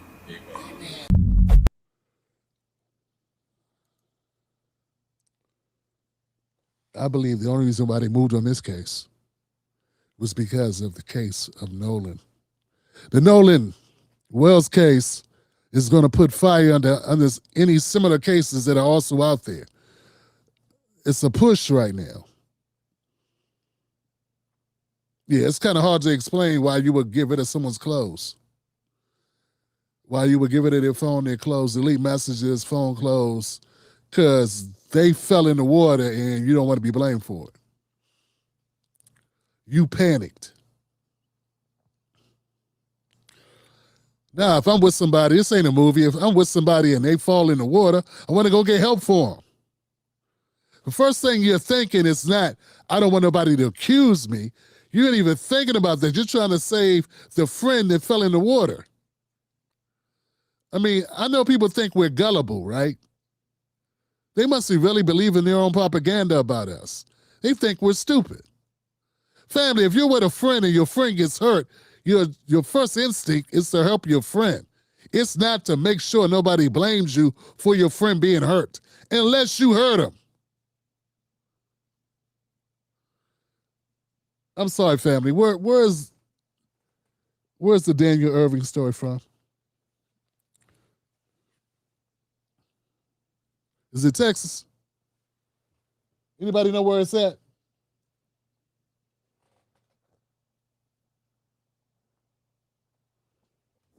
I don't know what, I mean, I don't think it matters. I can look it up. I can find out where it's from. Yeah, these same scenarios. And the only reason why these scenarios are holding up is because there's a couple things in America you can count on. One is that black people will be demonized. White people will be babysitted, infantized, considered noble, saintly even, and naive.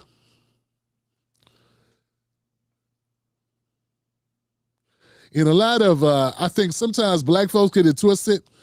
They think they want to throw off black culture and they want to adopt white culture because they believe white culture is polite. They believe it is more caring, less judgmental, these types of things. With their misunderstanding and what they're either what they're naively ignoring is a lot of white culture is cutthroat as hell. What they're ignoring is history.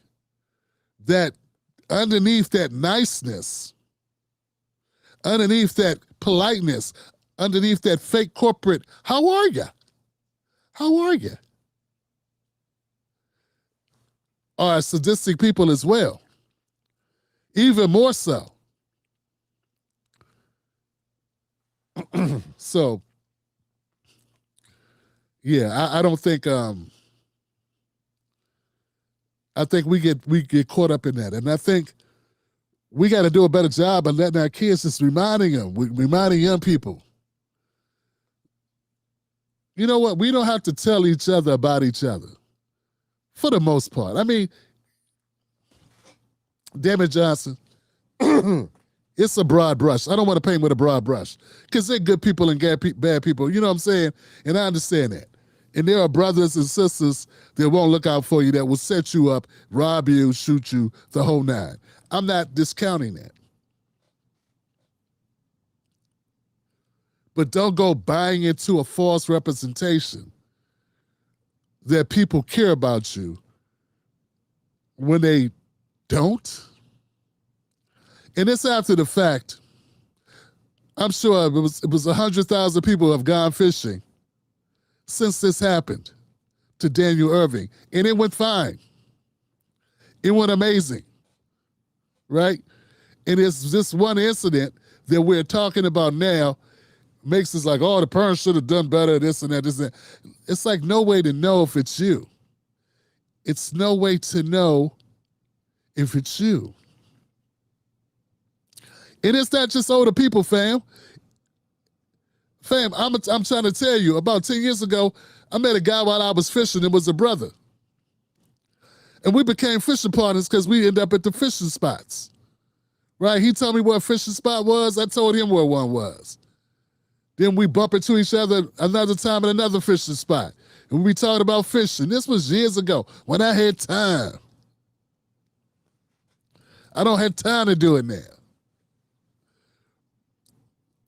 And I remember going fishing with him. And I knew him for like a year, and we gone fishing. And we got into a disagreement at the fishing spot. And it was dark. It was night. And this guy flipped. And that's when I realized, when he finally told me, he had did 10 years in jail for killing a man. And all I could think was, get time to tell me.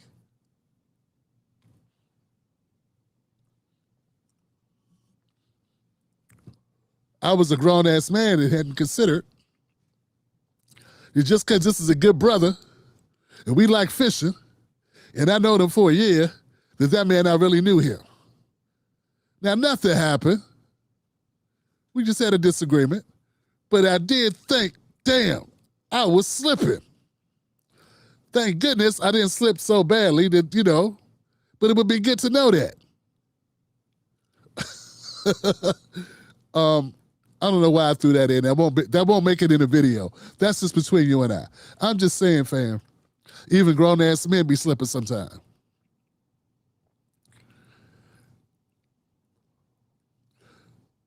What's that got to do with Daniel Erving? Other than he was fishing with his buddy, he ends up dead, and instead of calling his parents, instead of calling the police, he hid the boy's clothes, deleted messages off his phone, and bounced. And you mean to tell me when it's time to charge somebody, you just charge him with tampering with a phone? You don't charge him with anything else? And look, he's not the only person was there. It was the third person that was underage. So they won't release the name of that underage person because they're not an adult. So it was Daniel Erving and two other boys.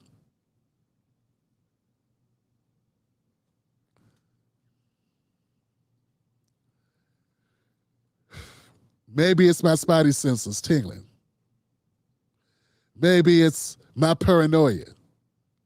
Maybe it's just that I'm racist. But I believe that if Daniel Erving and another young man that looked like Daniel Erving, meaning another black person, was out with a white kid who was an honor roll student and a high school senior, and not only did the white kid not make it home, he was missing for 4 days, and then they found his clothes and his phone somewhere else. I got a feeling somebody be in jail. And they wouldn't be charged with no damn tampering either.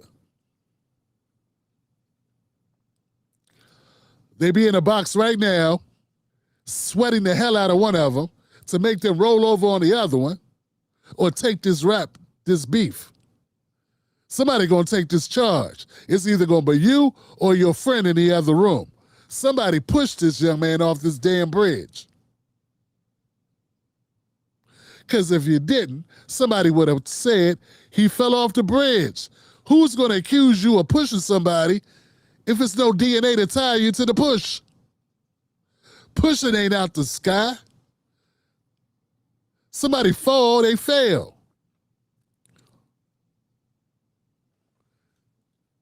My condolences to the family. My condolences to the family, fam. Why these people think just because we was born at night, that means we were born last night? Now, I was born at night, but it was many, many nights ago. And I know BS when I smell it. Family.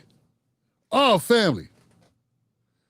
I'm not trying to make everybody, look, I don't want you to go to work tomorrow around your white coworkers and give them the side eye all day. Nah, I got it, Jim. Stay there. And I don't need no help. You stay over there. Well, I can keep an eye on you, Jim. Nah, Susie, I'm good. Thank you. I don't need your help. Stay there. I got it. Do what you're doing with you. Take care of you. I'm good over here. I don't mean to make light of it. What I'm saying is, I just feel like I'm making people paranoid. I want to make you safe. Y'all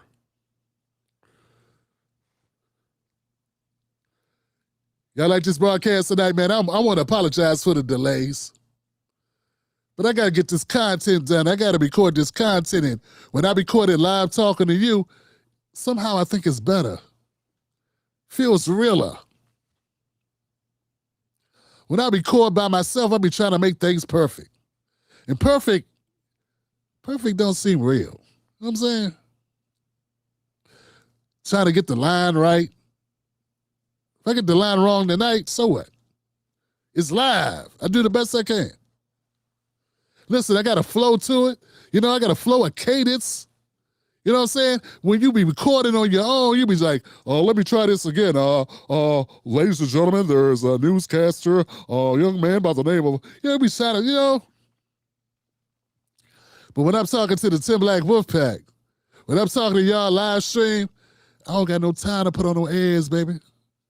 So I want to thank y'all for being here tonight. I want to cover Lindsey Graham because I'm tired of the Democrats talking smack. Family, I'm about to tell y'all something about the Democrats with this Lindsey Graham stuff that I don't think you heard, all right? Because it's mine. I don't bite, and I don't allow people to bite from me. But I got to say this, fam. Y'all ready? Hit the like button on this broadcast for me, fam. Can we get some likes? Do we have at least 300 likes on the board, man? I know it's Monday, but can we get 300? What we got, 150? Where's everybody? If you're on the West Coast, it's only 10 o'clock. Don't play with me. Only my East Coast people got a right to be tired.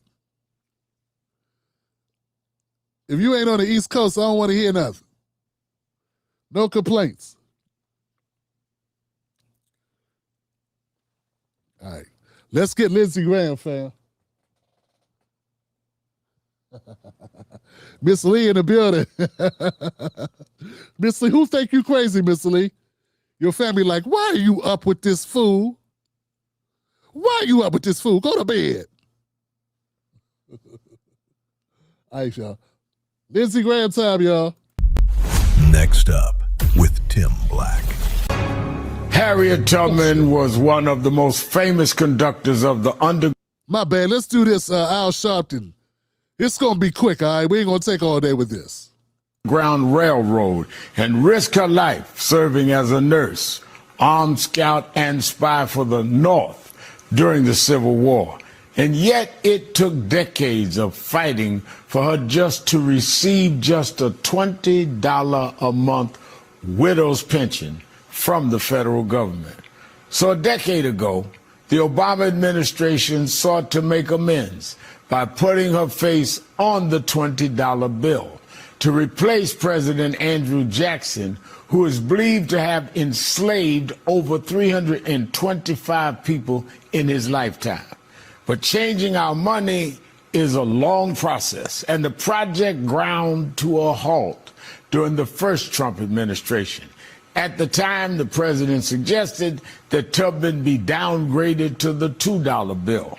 This week, Trump's second-term Treasury Secretary Scott Bessent said that the plan to put Tubman on the $20 bill has been scrapped entirely after a decade in the works. Mind you, this is the same administration that has pushed to put Trump's own face on a commemorative $250 bill, something no sitting president has ever done.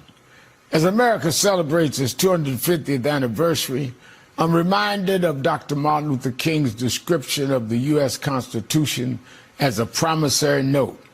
It seems to be this president is trying to pay off America's historic debts with nothing but funny money. That does it for me. Thanks for watching. I'll see you back here tomorrow at 5 p.m. Eastern.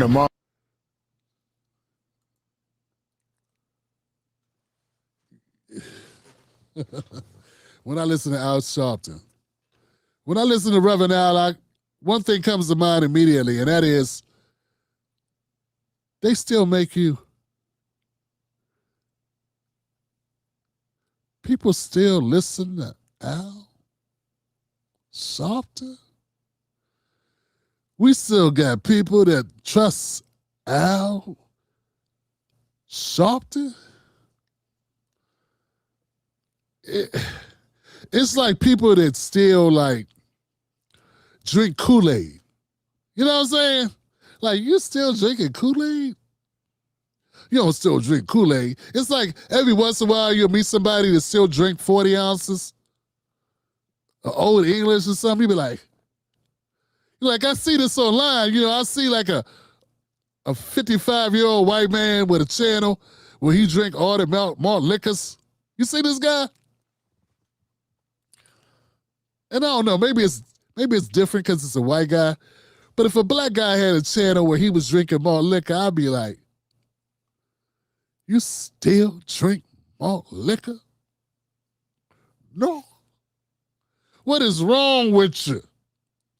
That's the way I feel when I hear somebody give Al Sharpton any like credit, respect, attention, trust, authority.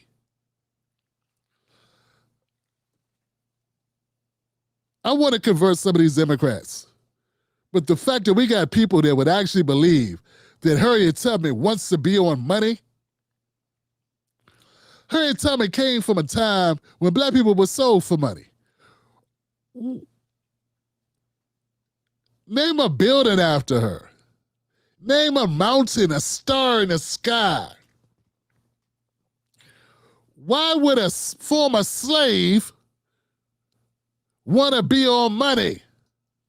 To me, it's an indictment. It's an insult to be sold again. You went from being sold for money to being the money that's sold. Like, fam, how is that? Like, how is this a good thing? And even as disgusting as that is, that's not even the worst part about this. The worst part about this is Al thinks we can't count. Yeah, Al thinks you can't count to 10.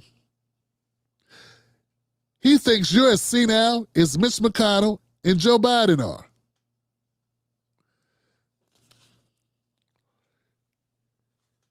It go like this.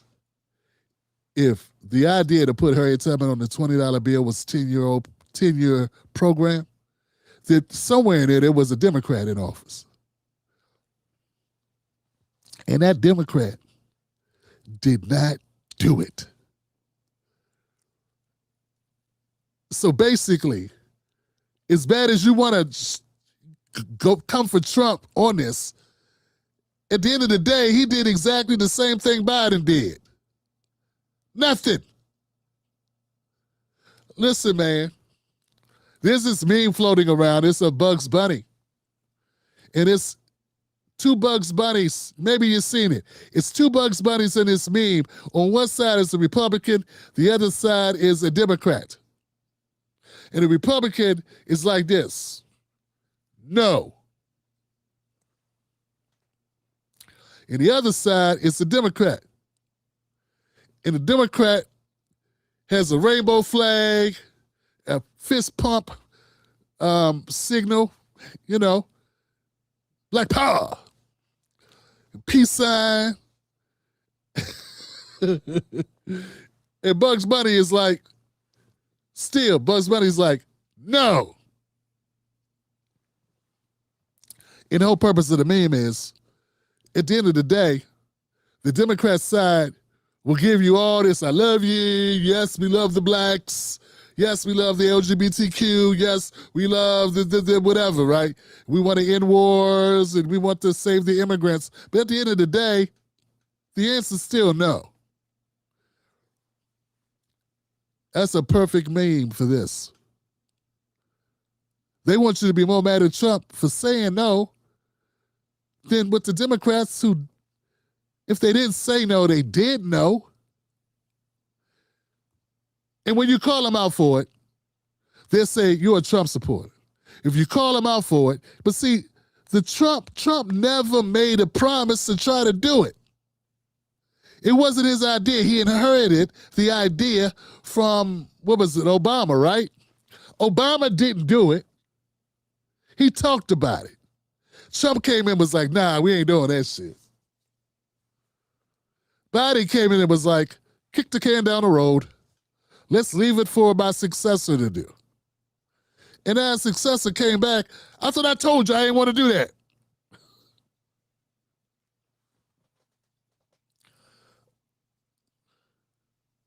And all I'm saying is black people don't give a shit about this. You know what I care about? I care about us actually having more money in our pocket. I don't care who's on my money. You could put Colonel Sanders on that shit. Can I spend it?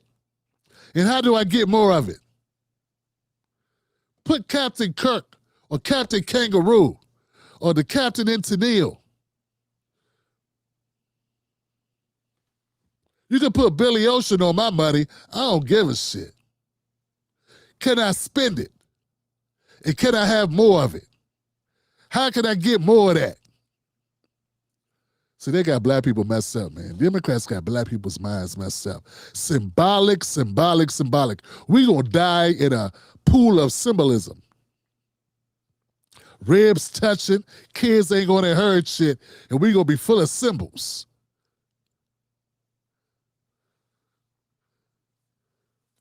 You know what a pocket of lint do in a pocket? If you had two pockets and one had a pocket of lint and the other pocket had a bunch of symbols in it, you know how much coffee you could buy? None.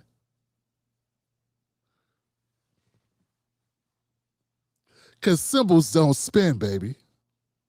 Symbols don't put kids through college. Symbols don't make sure that you can live on a mattress that won't cut off circulation. Symbols don't mean you can die with a headstone. Symbols don't keep a roof overhead. Symbols won't make it so you can get your hair cut or your head right or your end snatched. See, I know what's up, sisters. Y'all should see my granddaughter when I say that. She's like, what you know about end snatch, Papa? She's 13. She's 14 going, Papa, you crazy. I be paying attention. I got TikTok. The point is, man, nobody care about Harriet Tubman being on a $20 bill or the $50 bill. What's important is they're black Americans. They're black Americans. They're foundational black Americans. Get their money up. And the Democrats ain't talking about that. They'd rather have us upset about this. And if it don't make dollars, it don't make sense. Let's keep it moving. And now we got to go to Lindsey Graham, fam. Lex, look, can I get a like for that? I know that was pretty good. Look, I don't use no script. I was watching somebody, was it Willie D? Willie D, stop using the teleprompter, Willie D. I saw a video, Willie D was first to talk about something. And boy, you don't stop using that ChatGPT scripts.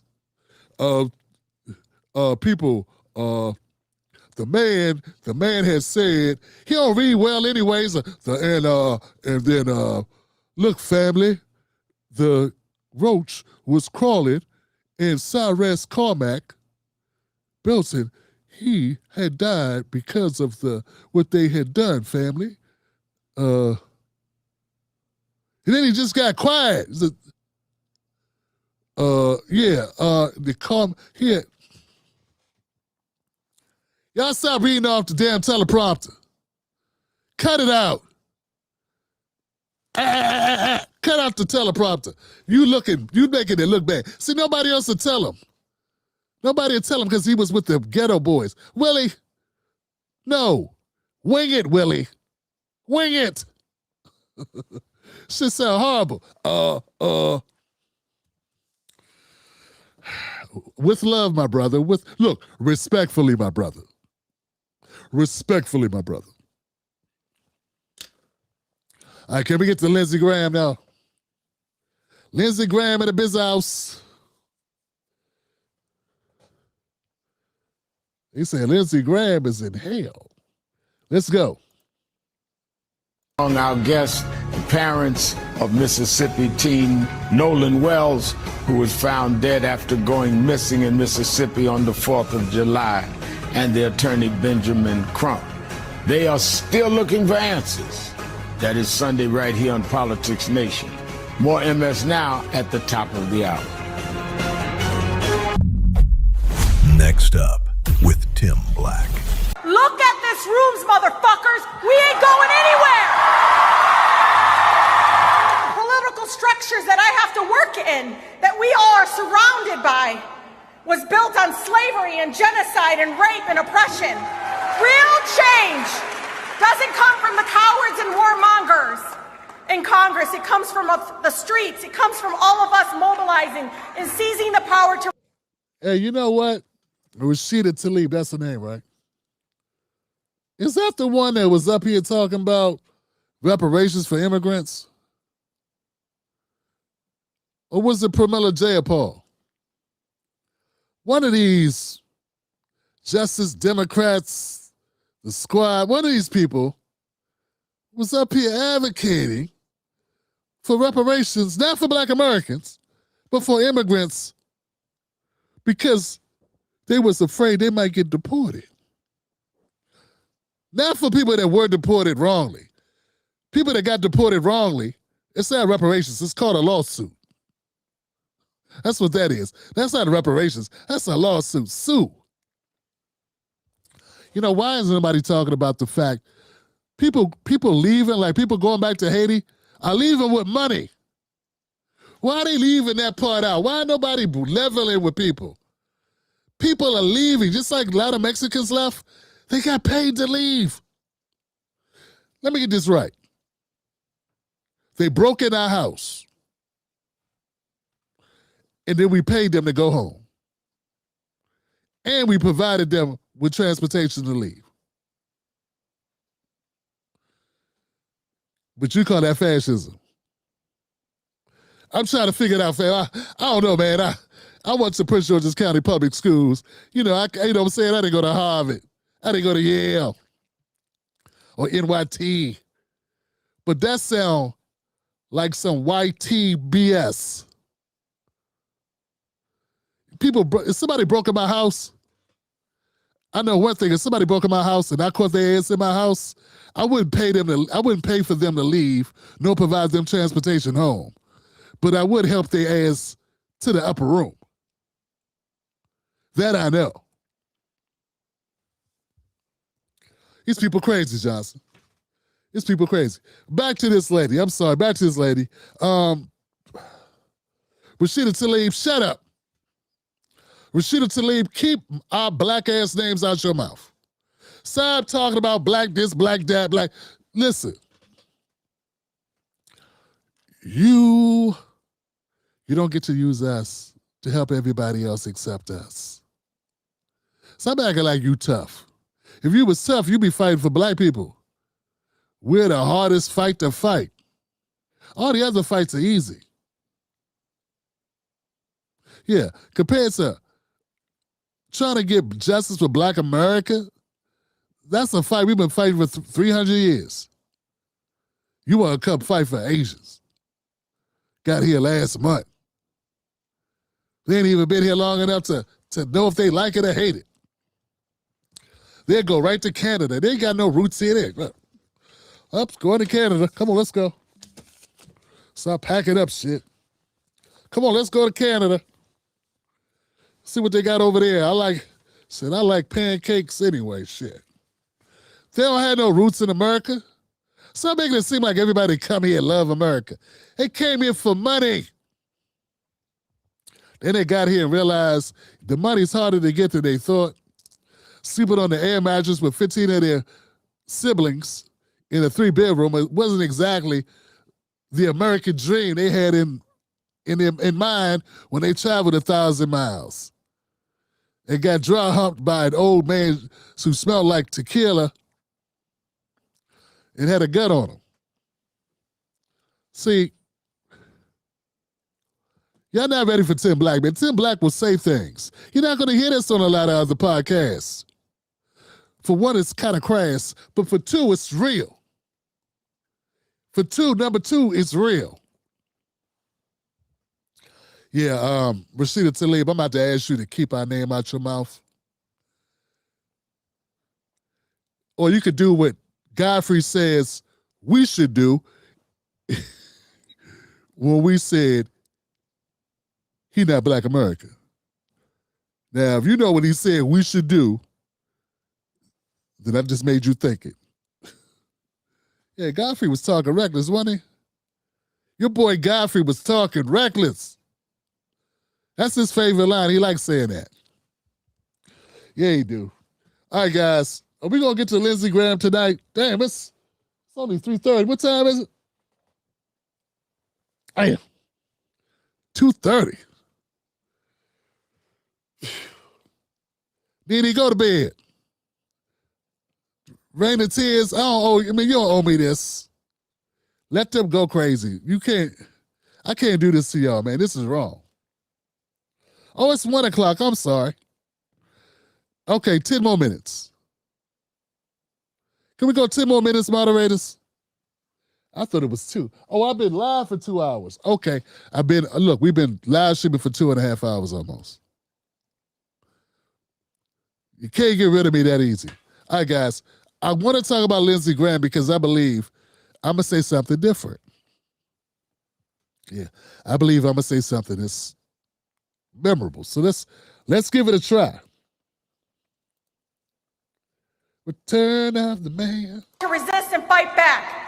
Gaza is the compass in this country. Now we're in Congress and we're every corner of the United States. Next up with Tim Black. Campaign in 2008 wrote just today, Lindsey knew better. And he said he was a lonely and unprincipled man who betrayed his country for power and his decency for attention. That is someone that knew him. He also called him a pilot fish, a smaller fish that hovers about a larger predator like a shark, living off of its deleterious.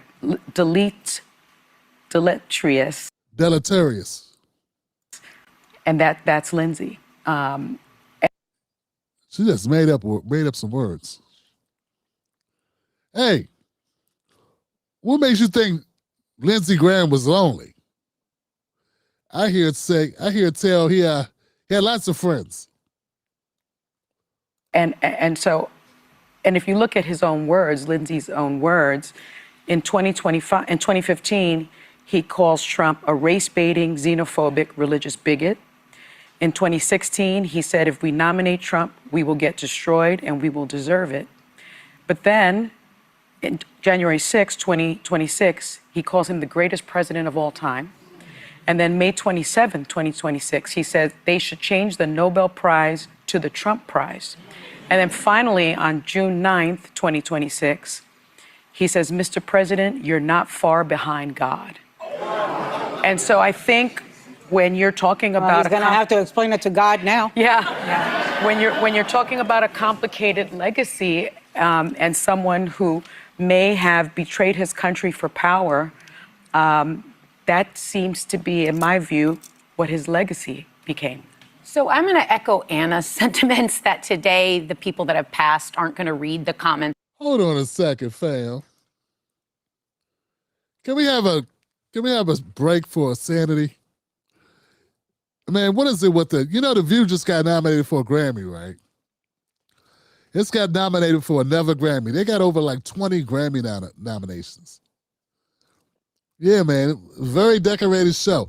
As much as you detest it and I detest it, it's highly acclaimed. Yeah. Fam, I'm not here to argue with you. Lindsey Graham, he was a sellout. Here's the thing, though.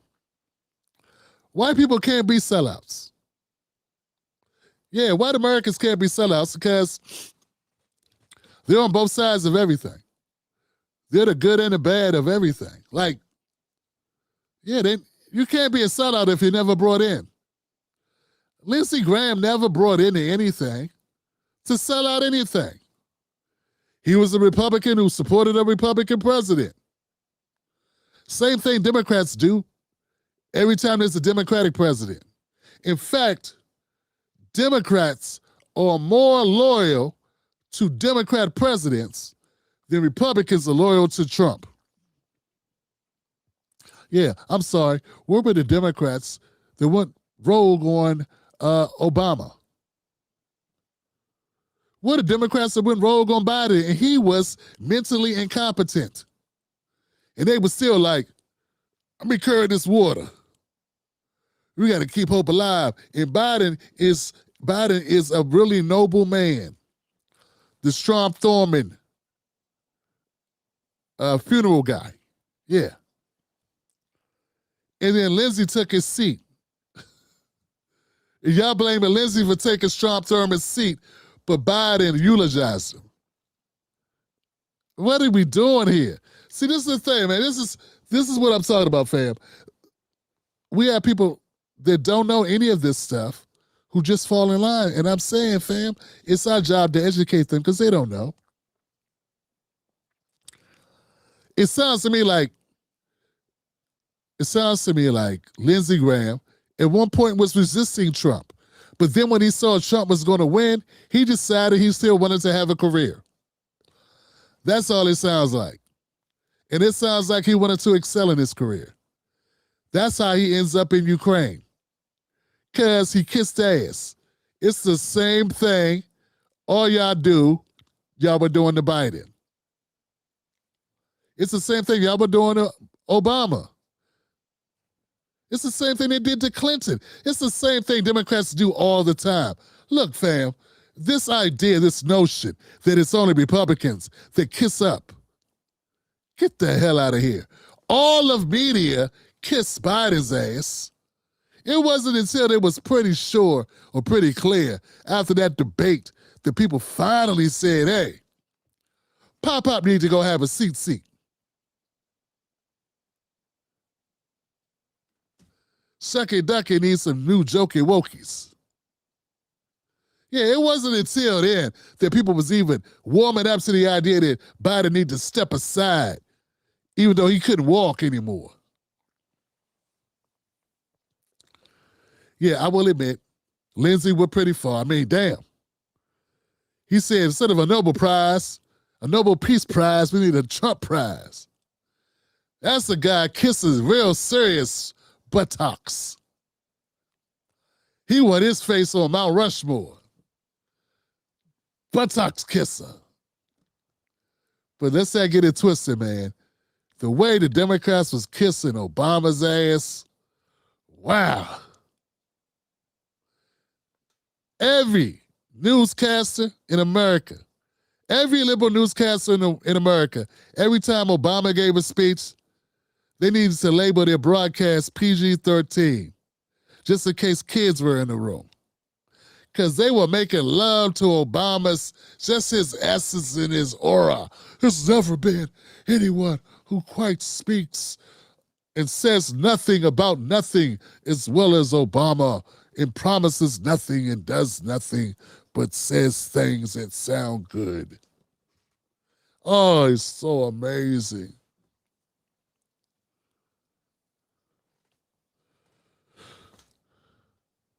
It said that, now look, I'm not defending Lindsey Graham. I mean, say that Trump is not far from God. Yeah, that's a pretty heavy, that's a lot of kissing right there, but woo, that's a French kiss. That right there is a French kiss. That's a hickey. In the backseat of my Jeep, LL Cool J sound. But, that's some Luke Campbell. Move something. 2 Live Crew style. But let's not for a second forget. Oh, we had Obama who came in talking about he was a friend to the unions and NAFTA was horrible. And then he came and did the TPP, which was basically NAFTA on steroids. And who called him out? No one? What about that? Y'all want to complain about USAID. Yeah, I'm pretty sure USAID did some things that were probably helpful to some people in other countries. But you know what it did more of than that? Pay a lot of its friends. See, the doing good was just smokescreen for doing all the corrupt shit. So what the Democrats want to do is focus on the good shit it did and pretend all the corrupt shit was all made up. Not in my house. Family, if you don't know that our government is corrupt as hell, you need to wake up. Family, you live in a country that prints its own money. What would you do if you could print your own money? I know you wouldn't be driving that old-ass Camry you're driving, would you? You wouldn't be driving that 2002 Chrysler New Yorker with no more, would you? Yeah. Family, we print our own money. And every 4 years, if you play your cards right, somebody will be in charge who's willing to look the other way. Because like I said, we print our own money.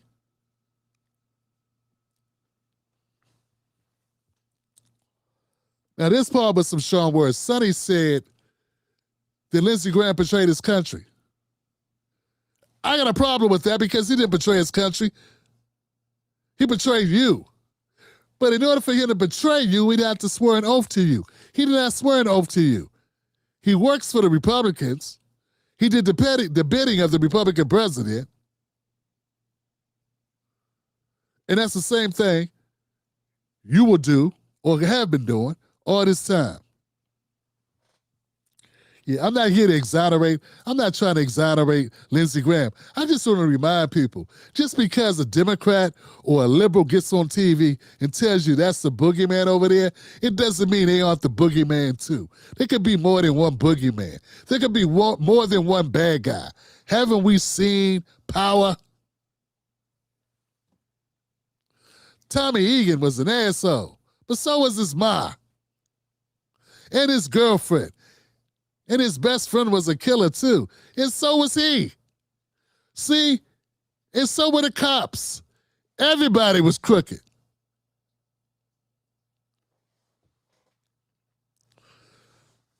See, lately our movies, our TV, our Hollywood is trying to catch up more to reality. Well, in some cases. When they're not making horse shit like that recent Leonardo One Day After Another bullshit. What was that? That Tiana Taylor Leonardo bullshit. That was horrible, man. My point is this. Lindsey Graham should not be worshipped, but he shouldn't be vilified. And if you want to, you can. You can vilify him. My thing is, be fair. There's other people that deserve to be vilified as well, who are doing things that are right on par with the horrible shit Lindsey Graham did. I don't know if you know or not, but bombing Iraq back to the Stone Age for a crime against us they never committed was probably unjustified, probably considered a war crime. But no one talks about it because Obama and Bush did it. But if it was only Bush who did it, we'd be hearing about it every day. Yeah. Obama dropped bombs so America ran out of bombs, literally. He set records for drone strikes. And they want to put him on a $150 bill.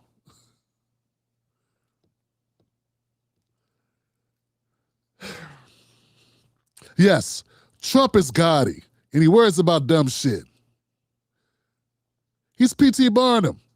He always was. And the thing about Trump is the guy he was 20 years ago. He the same guy, a showman, a a celebrity who does over-the-top shit for show. I mean, who needs a gold toilet? Really? I mean, you got what you paid for. He the same guy. He the same guy.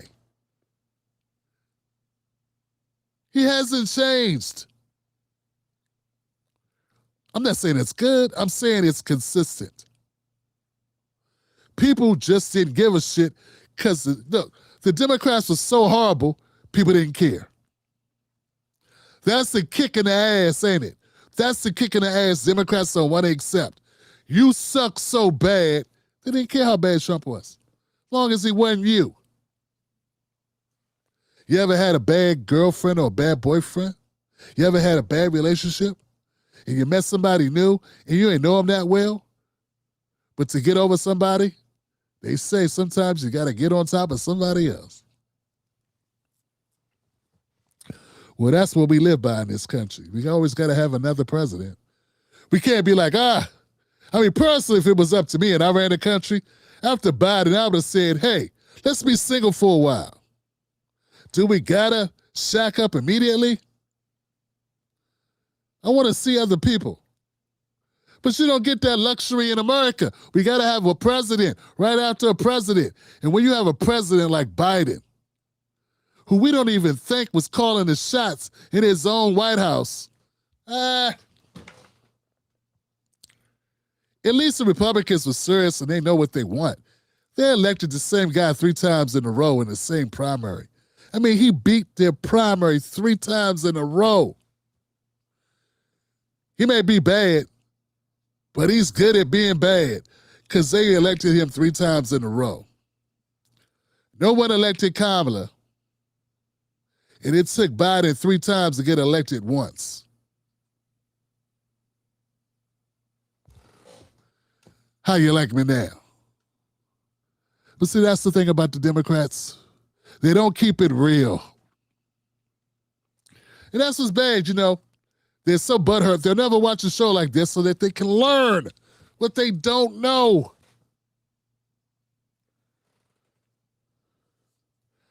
Some people are saying that Lindsey Graham is in hell right now.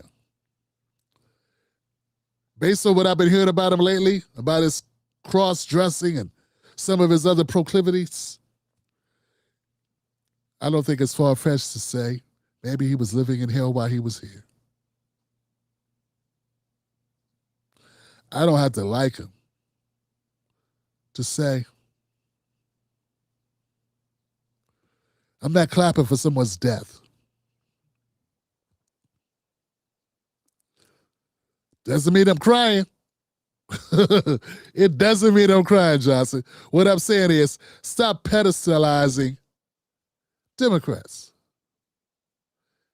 and demonizing Republicans. Because when you do that, that shows you're infantilizing us. And I'm a grown-up, and I know both of y'all suck. My name is Tim Black. Thank y'all for tuning into the Tim Black Show tonight. Thank y'all for your patience. I hope tonight has been fruitful. Hope you learned something. And if not, at least you were entertained a little bit. We'll be back Wednesday with more content. I think it's obvious that both parties suck. Get on in. Believe it. Get in where you fit in. Thank you to my moderators for being so patient. Thank you to Tim Black Wolfpack. Go to timblacktv.com for my website. Sign up for my newsletter. Stop playing with me. Go to join us at timblacktv.com. Go to patreon.com, Tim Sick Live. Become a member. That's all I got. That and a whole lot of love for y'all. Stay strong, stay real, stay courageous, but most of all, stay dangerous. Be one. I love y'all. I'll see y'all on the next one. Don't let nobody take your cornbread. I'm tired of hearing about people losing their cornbread. It's our job to keep our cornbread. Y'all need to nominate me for something. I want to win a prize. The Tim Black wants to win a prize. The Tim Black Show deserves a prize. I may never win a Tony, but how about Darnell. I don't know. All right, that's it. That's all. Everybody's got reasons for doing what they do. I ain't playing with y'all. Here goes a couple of mine, and I love them all. Peace. Now, there you go. I can wait till it's my